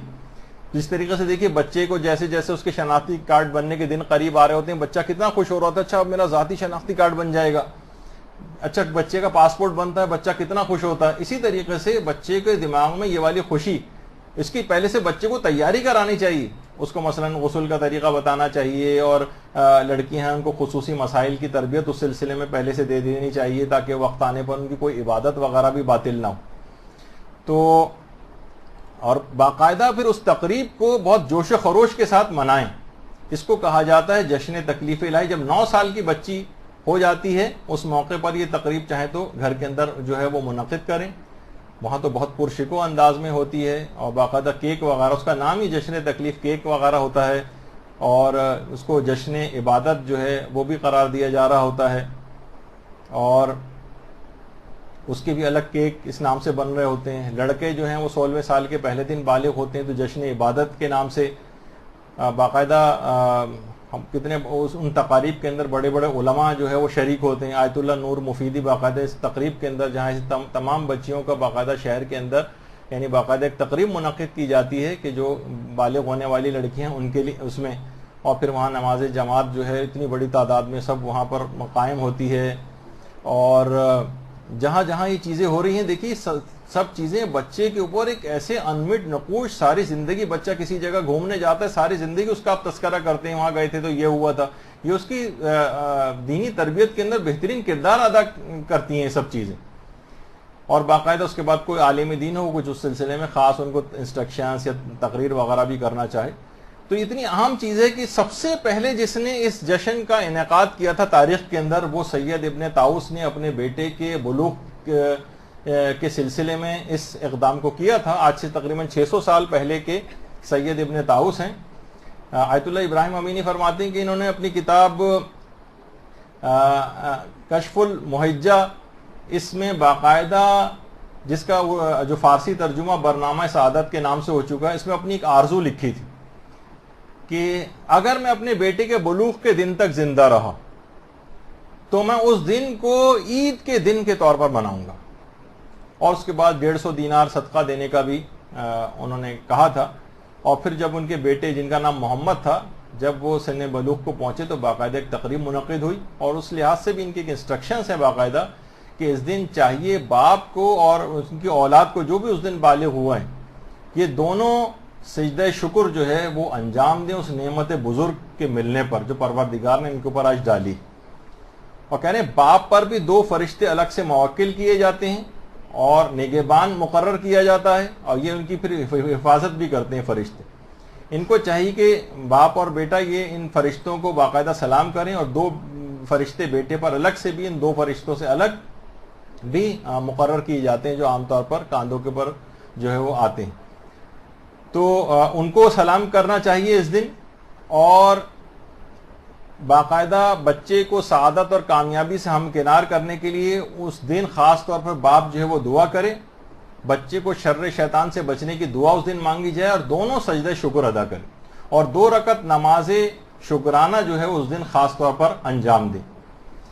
تو اور اس کو اس لحاظ سے جشن عبادت جب اس جشن کو جو ہے وہ کہا جاتا ہے. آیت اللہ ابراہیم امینی نے بھی بہت زیادہ اس کی سفارش کی ہے کہ چیزیں جو کے لحاظ سے رائج ہونی چاہیے، تربیتی امور میں بہت معاون ہیں، ان کو باقاعدہ رائج کرنے کی ضرورت ہے. اچھا، فرائض و واجبات کے کاموں کے سلسلے میں بھی کہ بچے کی اس میں کوئی مشکلات نہ پیش آئیں اپنے فرائض و واجبات کے سلسلے میں. آج کتنے لوگ ہیں بیرون ملک گئے ہیں، وہاں سے کتنے ہمیں وہاں سے ای میل کر رہے ہوتے ہیں، علماء سے بھی ہم نے پوچھتے دیکھے ہیں کہ ایسی جاب ملی ہے، سور بیچنا پڑ رہا ہے، شراب بیچنی پڑ رہی ہے، فلاں چیز ہے، جابس کے بے تحاشا مشکلیں، نماز نہیں پڑھ سکتے ہیں، وضو نہیں کر سکتے ہیں. یعنی فرائض و واجبات کے اندر مشکلات ہیں. اس کے لیے الگ سے دعا کرنی چاہیے کہ احکامات الہی کے اوپر عمل میں کوئی رکاوٹ پیش نہ آئے. اور وہ کہتے ہیں خاص طور پر اس دن جو ہے وہ ضرور اس کی دعا مانگنی چاہیے. اور اس تقریب میں سے 5-6 مہینے پہلے ہی بچے کو باقاعدہ، اس کے ایران میں تو باقاعدہ اس کی پوری کتابیں ہیں اس جشن تکلیف کے لحاظ سے، کیا احکام اب اس بچے کے اوپر ہیں، کون کون سی چیزیں اس کو سکھا دینی چاہیے. بچے کو مثلا مختصر عقائد حقہ جو ہے اس سے پہلے سکھا دیں، اس کو تقلید کے اہم مسئلے سکھا دیں، اہم فقہی مسائل، لڑکی ہے تو حجاب والے مسئلے، اور لڑکا ہے تو داڑھی وغیرہ رکھنے کا مسئلہ، اہم گناہوں کی اس کو مذمت جو ہے وہ اس کو بتائیں، اہم مستحبات اس کو اس سے پہلے سکھا دیں، گناہان کبیرہ کون کون سے ہیں وہ سب اس کو بتا دینے چاہیے، توبہ گناہوں کی کیسے کی جاتی ہے وہ اس کو بتانی چاہیے، وضو کیسے کیا جائے، غسل کیسے کیا جائے، تیمم کیسے کیا جائے، نماز و روزہ کے جو اہم مسئلے ہیں وہ، خمس کے اہم مسئلے وغیرہ. یعنی اس طرح کی تمام چیزیں جو اس سے پہلے بلوغ سے پہلے مختصر طور پر اس کو سب آگاہ ہو جائے. باقاعدہ اس پہ کتابیں تک ہیں، لیکن اردو میں تو خیر کوئی کتاب اویلیبل نہیں ہے. تو ابن طاؤس کہتے تھے کہ اس دن کو باقاعدہ روز عید کی طرح سے منائیں. اچھا، مدارس کے اندر بھی الگ سے، شاید کہ ہمارے مدرسے میں بھی ہوتا ہے، کچھ کلاسز کی رکھی جاتی ہیں جو بچے بلوغ سے قریب ہوتے ہیں تو ان کو کچھ اہم مسائل سکھانے کے لیے الگ سے کلاس بھی منعقد کی. لیکن الگ سے بھی دینی مدارس میں ایک سلسلہ ہونا چاہیے. یہ ایک بہت یادگار ترین دن ہے بچے کے لیے، اور بچہ جو ہے اس کو بہت، جس طرح سالگرہ منائی جاتی ہے نا، بچہ کتنا خوش ہوتا ہے اس دن، اس کو گفٹس ملتے ہیں، تو اس ساری زندگی کے لیے اس کا ایک انمٹ جس طرح نقوش جو ہیں اس کے دماغ پر ان تمام تقریبات اور اس کے رہیں گے، اور جو کہ دینی تربیت کے لحاظ سے اس کی بہت زیادہ اس کا فائدہ ہوگا. اور باقاعدہ آئمہ کے حرم میں یا جو اور ہیں شاہ عبدالعظیم وغیرہ کے حرم میں باقاعدہ اس طرح کے جو بچے ہوتے ہیں جو قریب البلوغ، ان کی باقاعدہ جشن تکلیف والے روز وہاں پر بھی ان کی کلاس منعقد کی جاتی اس بابرکت جگہ کے اوپر. تو دیکھیے بچہ جو ہے وہ ایک لحاظ سے مقلد ہے، آپ اس کے مرجع تقلید ہیں. جیسے جیسے جو چیزیں وہ بچہ آپ کو کرتے ہوئے دیکھے گا بالکل ویسے ہی وہ کرنے کی کوشش کرے گا، بالکل ویسے ہی کرنے کی کوشش کرے گا. بچیاں ہیں، آپ دیکھیں بچہ صرف نقل اتار رہا ہوتا ہے، اور یہ بہت اہم چیز ہے کہ والدین جو کریں گے وہ بچہ ویسے ہی کرنے کی کوشش کرے گا. یہی وجہ ہے کہ پیغمبر کی اپنی سیرت میں پیغمبر کی وہ حدیث کیوں ہے کہ صلو کما رأیتمونی اصلی، جس طرح میں نماز پڑھتا ہوں اس طرح، جس طرح مجھے نماز پڑھتے دیکھو ویسی نماز پڑھو. پیغمبر یہ بھی فرما سکتے تھے کہ زبانی بتا دیتے دیکھو پہلی رکعت میں یہ پڑھنا ہے، دوسری میں کرنا ہے، پھر رکوع کرنا ہے، سجدہ کرنا ہے، تشہد سلام ہے، لیکن نہیں، کر کے دکھایا. اسی طریقے سے امام حسن اور امام حسین علیہ السلام کا وہ اللہم صلی علی محمد،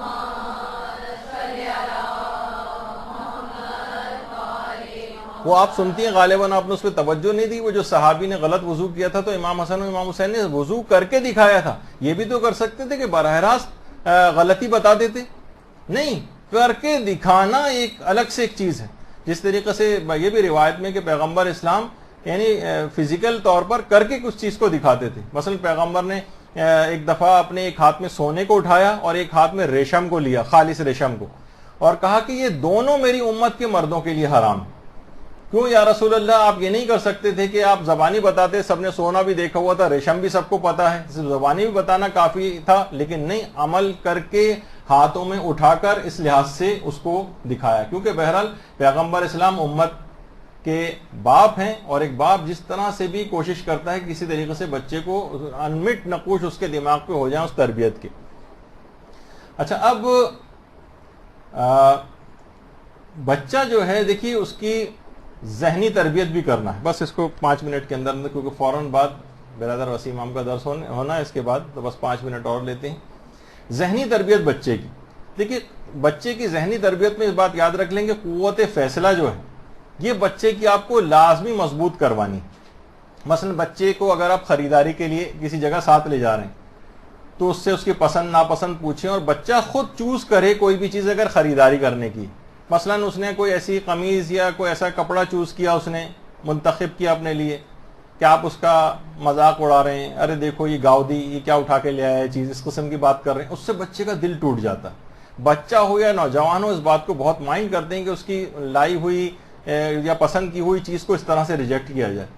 اس سے انتخاب کروائیں, جو بھی اس پہ پیسہ خرچ ہو, زیادہ سے زیادہ اس میں غلط انتخاب بھی اگر کیا تو 500 خرچ ہو جائیں گے, 1000 خرچ ہو جائیں گے, 2000 کا نقصان ہو جائے گا, مگر بچے کی قوت فیصلہ 2000 روپے میں مضبوط آپ نے کروا دی, جو کہ کوئی ایسا نقصان کا سودا بھی نہیں. غلطی تو ہوتی ہے ہر شخص سے, غلطی بھی کرتے دیکھیں تو آپ کہیں گے مثلا الٹے سیدھے اس کو الفاظ کہے جائیں, اس پینڈو کو دیکھو کہ مثلا اس نے مثلا کیا یہ کر دیا ہے, اس کو سودا لانے کی تمیز نہیں. تو اس طرح کی چیزیں. اچھا مثلا اگر وہ سوال کوئی کرے تو مکمل توجہ کے ساتھ اس کا سوال سننے اور اس کو جواب دینا چاہیے, تشفی کرنی چاہیے, اس کی تعریف کرنی چاہیے, ہاں واقعی تم نے بہت اچھا سوال کیا. آپ کو جواب آتا ہو تو آپ دے دیں, نہیں جواب آتا تو کسی سے پوچھیں, کسی عالم سے پوچھیں, چلو آؤ فون کرتے ہیں, چلو آؤ یہ کرتے ہیں, پوچھتے ہیں. لیکن اس کو باقاعدہ انٹرٹین کریں بچے کو, ایسا نہ ہو کہ اس کو بالکل دھتکار دیں, سلام کے جاؤ کسی سے جا کے پوچھ لو, میرا دماغ مت کھاؤ, اس طرح کر کے بھگا دیا, تو وہ اس سے کبھی بھی بچے کے اندر وہ صلاحیت بیدار نہیں ہوگی. تو مکمل توجہ کے ساتھ. اچھا بچے کی جو کامیابیاں ہیں اس کو بھی آپ ڈسکس کرنا چاہیے بچے سے, کہ دیکھو تم نے جو کامیابی حاصل کی ہے نا یہ اس وجہ سے کی ہے, تم نے اس دفعہ ٹی وی کم دیکھا ہے, یا مثلا تم نے کھیل بہت زیادہ تم ٹائم پہ کھیلتے تھے, اس دفعہ تم نے کھیل کم کھیلے ہیں, دورانیہ کم رکھا ہے, اس وجہ سے تمہیں کامیابی ملی. تو بچے کے دماغ میں بات آئے گی اچھا ہاں یہ ہو سکتا ہے. یا مثلا بچہ اگر اس کے ناکامی کسی چیز میں ہوئی ہے تو اس کو بھی ڈسکس کریں, دیکھو یہ اس وجہ سے جو تمہیں ناکامی ہوئی ہے, تم نے کھیلا بہت, تم ٹی وی بہت دیکھتے رہے, تم باہر بہت زیادہ نکل رہے تھے, فلاں کوئی چیز. اس کو باقاعدہ سمجھائیں کہ تمہاری ناکامی کی وجہ یہ ہے. اس سے بچے کی دیکھیں ذہنی تربیت ہوتی. ایک نوجوان نے کہا, باقاعدہ یہ چیز بتائی کہ ایک دفعہ ابا نے جو ہے نا, ایک سمجھدار ابا تھے, انہوں نے ایک ٹاسک دیا اسے کہ دیکھو دن میں جو بھی تم کام کرو نا, میں آج تمہیں کام دے رہا ہوں, تم اسے لکھو. تم کہاں گئے, اسکول گئے یا کالج گئے, کالج سے تم پھر اس کے بعد کہاں گئے, کس سے ملے, پھر گھر کتنے بجے آئے, کھانا کھایا, اس کے بعد کیا کیا, رات تک کی سارا رودات 1-2 دن بچے نے لڑکے نے لکھا. اور اس کے بعد پھر اس نے کہا کہ والد گرامی آپ کو جو سمجھانا ہے وہ مجھے ویسے ہی بتا دیں, یہ تو میں نہیں کر سکتا, ناممکن ہے میرے لیے پورے دن کی اس طرح کی رودات لکھنا. کہا کہ بیٹا یہی میں تم کو سمجھانا چاہ رہا تھا کہ جب تم اپنے اس کمزور باپ کے سامنے ایک دن کا حساب نہیں دے سکتے تو خدا کے سامنے قیامت میں ساری زندگی کا حساب کیسے دو گے. بس کہہ رہے ہیں اس نوجوان نے کہا کہ واقعی ابا نے اس طریقے سے مجھے وہ چیز سمجھائی کہ آج تک جب بھی کوئی کام کرنے جاتا ہوں یہی دماغ میں آتا ہے کہ خدا کو کیا جواب دوں گا. باپ نے اسی طریقے سے کہا کہ دیکھو بیٹا فلاں دوست مجھے لگ رہا ہے کہ تمہارا اچھا نہیں ہے اور یہ تمہیں بری باتیں مثلا سکھا رہا ہے. تو اور دیکھیے برا دوست جو ہے وہ ظاہر ہے کہ برے کاموں کے اندر مدد کرتا ہے, کبھی قیامت کے دن کہا جائے گا کہ کاش میں فلاں کو اپنا دوست نہ بنایا ہوتا. والد نے کہا کہ دیکھو مجھے لگ رہا ہے کہ یہ تمہارا دوست صحیح نہیں, اس سے تم پیچھے چھڑاؤ. تو نوجوان نے کہا کہ بابا یعنی میں خود تو مضبوط ہوں, مجھے اس کے برا ہونے سے کیا فرق پڑتا ہے, میں ٹھیک ہوں, میں اس کی برائی میں نہیں آؤں گا. تو کہنے والد صاحب نے کہا ایک دفعہ نا سیب کی پیٹی لے آئے اور سارے سیب مجھے دکھائے کہ دیکھو سارے بالکل تر و تازہ ہیں, اور صرف ایک سڑا ہوا سیب اس پیٹی کے اندر رکھ دیا. اور چند دن بعد پھر مجھے دوبارہ بلایا اور کہا اب پیٹی کو کھول کے دیکھا تو اس میں سے اکثر جو ہے وہ سڑے ہوئے سیب یا موسمی کی وجہ سے سارے وہ پورے تمام کے تمام پھل خراب ہو گئے تھے. کہا کہ بیٹا اسی وجہ سے میں کہتا ہوں کہ ایک بھی اگر دوست تمہارا خراب ہے تو تم سارے اچھے دوستوں تک وہ اپنی خرابی کو پہنچا دے گا. کہہ رہے میرے دماغ میں بات نقش ہو گئی. یعنی ایسے ایسے طریقہ کار سے بچوں کو سمجھاتے ہوئے جانا, یہ والدین کی ہمیشہ ساری زندگی, چاہے بچے جو ہیں شادی شدہ بھی ہو جائیں, ان کے بچوں کے بھی بچے ہو جائیں, تب بھی ان کو چیزوں کے اندر اسی انداز سے سمجھانے کی ذمہ داری رہے گی. اسی طرح سے یہ تمام دوست جو ہیں وہ اصلاً دوست ہیں لیکن پیچھے سے ایسا جیسے چرا گھونپ رہے ہوں اور آخرت تباہ کر کے رکھ دیتے ہیں اگر کسی خراب دوست ہو جائیں. اچھا بچے کی ذہنی تربیت کے لحاظ سے دیکھیے, مہمان کوئی گھر کے اندر آتے ہیں, بچے سے اس کا مکمل تعارف کرائیں, اس کے بارے میں جو ہے وہ بتائیں, اور مہمان کے سامنے بچے کی جو ہے نا وہ تعریف کریں, کہاں پڑھتا ہے, اس کے کوئی اچیومنٹ ہے وہ مہمان کو بتائیں. تو بچہ بہت اپنے آپ کو اس کے اندر ایک پیدا ہوتی ہے حوصلہ افزائی.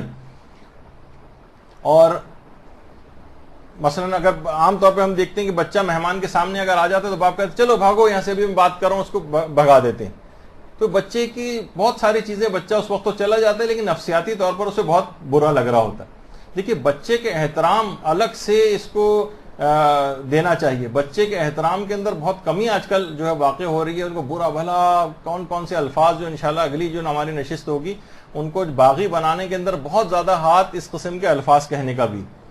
بچہ کتنی بہت ساری چیزیں ایسی اس کے احترام میں کمی ہو، بے عزتی محسوس کرتا ہے. مثلا کسی گھر میں تقریب ہو اور والدین سے والد سے مثلا سب لوگ ہاتھ ملا رہے ہیں، اس سے ہاتھ نہ ملائیں، بچہ بہت مائنڈ کرتا ہے. اور اس کے مقابلے میں جب اس سے ہاتھ ملایا جاتا ہے تو بہت خوش محسوس کرتا ہے اپنے آپ کو، بہت اپنے آپ کو اہم محسوس کرتا ہے کہ اس کو نظر انداز نہیں کیا گیا. عام طور پر ہم دیکھتے ہیں کہ مثلا بچہ کسی جگہ جاتا ہے، باپ کو کرسی پیش کی جاتی ہے، بچہ بس ایسے ہی ادھر ادھر ہوتا ہے یا باپ کی گود میں سر رکھ لیتا ہے. اس کے بچہ اندر سے اپنی ایک ذلت محسوس کرتا ہے. اس کے اندر سب کو پلیٹیں دی جا رہی ہوتی ہیں کھانے کی، بچہ جو ہے باپ کی پلیٹ میں کھا رہا ہوتا ہے. بچے کے لیے الگ سے ایک پلیٹ کا اس کا انتظام ہونا بچپن سے ہی، یعنی اس کے بہت اس کے اندر ایک الگ سے اس کی دماغی تربیت اور اس کے جو احساس ہے اس کا اپنی عزت نفس کا وہ بہت زیادہ قوی ہوتا ہے. اس کے مقابلے میں اپنی عزت نفس کے اندر کمی محسوس کرتا ہے کہ اس کو اسپیشل کوئی مقام اس لحاظ سے نہ دیا جائے.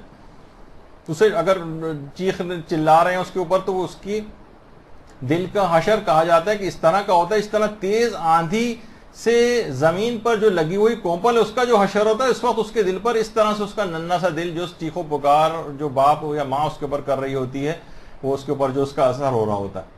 بچہ شروع سے اپنے والدین کو جو بھی چیخ پکار کر رہا تھا ان کو ظالم سمجھنے لگتا. اس لحاظ سے ایک دفعہ پہلے بھی میں نے اس کا ذکر کیا تھا کہ بچوں کو خاص طور پر ڈراؤنی کہانیاں بالکل نہ سنوائیں اور نہ ان کو کوئی ڈراؤنی فلم دیکھنے دیں. میں نے اس وجہ سے یہ لگائی کہ آپ لوگوں کو دیکھ کے اس پہ اتنا اثر ہو رہا ہے تو اس بچے کی نفسیات پہ کیا اثر ہوگا جو بالکل ابھی چھوٹا ننھا نابالغ بچہ ہے، وہ کتنا ان چیزوں کا اثر قبول کرے گا، ان خطرناک شکلوں. تو اسی طریقے سے اچھے الفاظ ہمیشہ اس کو کہے جائیں. آپ دیکھتی نہیں کہ حضرت ابراہیم کا اگر آپ واقعہ قرآن کے اندر پڑھیں کہ آزر اگرچہ سگے باپ بھی نہیں تھے، چچا تھے، لیکن عزت و احترام میں جگہ جگہ قرآن میں ان کو یا اباتے یا اباتے یا اباتے بار بار کہہ کے جو ہے مخاطب، اے میرے والد گرامی، اے میرے باپ، اس طرح سے بار بار یعنی الفاظ ایسے ہیں. اور حدیث قصہ کے اندر بھی وعلیک السلام یا قرۃ عینی و ثمرۃ فؤادی کتنی دفعہ آپ پڑھتی، اے میری آنکھوں کی ٹھنڈک، اے میرے میوہ دل. اس طرح کے الفاظ آج کل لوگ کہنا بھول گئے ہیں گھروں کے اندر بچوں کو. اور وہ جو نام لیتے ہیں الٹے سیدھے وہ تو میں نے پیش کیے تھے آپ کو کہ کس کس طرح کے جو ان کے نام رکھ دیے جاتے ہیں. تو یہ بہت ضروری ہے. اور بچے کی عزت نفس کے لیے ایک اور بھی، کبھی بھی کوئی بچے کی چیز استعمال کرنی ہو تو بچے سے ہمیشہ اجازت لینی چاہیے. وہ بہت اچھا فیل کرتا ہے اگر اس کی چیز استعمال کرنے کی اس سے اجازت لی جائے. اور برے دوستوں کی صحبت سے ظاہر ہے اس کو آپ نے اب اس سے پہلے کہا کہ لازمی طور پر بچانا ہے. آیت اللہ مظاہری کہتے ہیں کہ اتنا زیادہ ضروری ہے اس بات کے لیے کہ میں ایسے نوجوانوں سے واقف ہوں کہ جن کی بغل میں ہر وقت مفاتیح الجنان رہتی تھی اور وہ کبھی حرم معصومہ قم جانا ترک نہیں کرتے تھے. برے دوستوں کی صحبت میں آج وہی نوجوان مجھے داڑھی مونڈے ہوئے پھرتے ہوئے نظر آتے ہیں. تو اس کے لیے ضروری ہے والدین کو کہ وہ مومنین جو صالح مومنین ہیں ان کے گھروں میں ربط ضبط اپنا بڑھائیں. وہاں جانا فاسق و فاجر لوگوں کے گھر بار بار جانا ہوتا ہے، اس سے بجائے صالح مومنین گھرانوں کے اندر جائیں. لوگ آج کل ایسے افراد سے جو بہت وحشت بھی محسوس کرتے ہیں کہ اچھا ان کے گھر جائیں وہاں تو بہت زیادہ اسلامی سختیاں اور وہ دیکھنے میں آتی. نہیں، ان کو ربط ضبط اپنا بڑھانا چاہیے تاکہ بچے وہ خلا محسوس نہ کریں اور اچھے گھرانوں کے اندر با پردہ با حجاب جو ہیں ان ایسے کو سہیلیاں اپنی بنائیں تاکہ ان کے وہ جو خلا ہے برے لوگوں کے ہاں جانے کا یا برے دوستوں سے بچانے کا وہ نیک اور صالح لوگوں سے پور ہو جائے. جب بھی کہا جاتا ہے کہ برا دوست ایک سانپ کی مانند ہے اور سانپ تو فقط دنیا کا نقصان کرتا ہے، برا دوست دنیا اور آخرت دونوں کا نقصان کر دیتا ہے. حضرت نوح کا جو بیٹا تھا اس کی خرابی کی وجہ انبیاء کے نبی کے گھر میں پرورش پائی ہے اور اتنا طویل عرصہ گزارا اور اس کے بعد بھی وہ نوح کا بیٹا خراب ہو گیا صرف خراب دوستوں کی وجہ سے. تو اور انسان وہ بھی ہے نا، روایتوں کے اندر بھی آیا کہ اپنے دوستوں کی پیروی کرتا ہے، دین اپنے دوستوں کے دین پر ہوتا ہے. تو یہ چند ایک چیزیں تھیں جو کہ تربیتی امور کے لحاظ سے بہت ساری چیزوں کو بالکل جو ہے وہ نظر انداز کیا جاتا ہے ہمارے ہاں. تو کوشش کرنی چاہیے کہ ان چھوٹی چھوٹی باتوں کو دماغ کے اندر رکھیں تاکہ صحیح طور پر بچوں کی تربیت ہو سکے اور باقاعدہ صحیح طور پر امام زمانہ کی سپاہی بنانے کے لحاظ سے جس تیاری کی ضرورت ہے اس تیاری کو ہم پورا کر سکیں. انشاءاللہ صرف 2 گفتگو ہماری اور رہ گئیں, اس میں مزید تربیتی امور کو آگے بڑھائیں گے. وصلی اللہ علی محمد وآلہ الطیبین الطاہرین.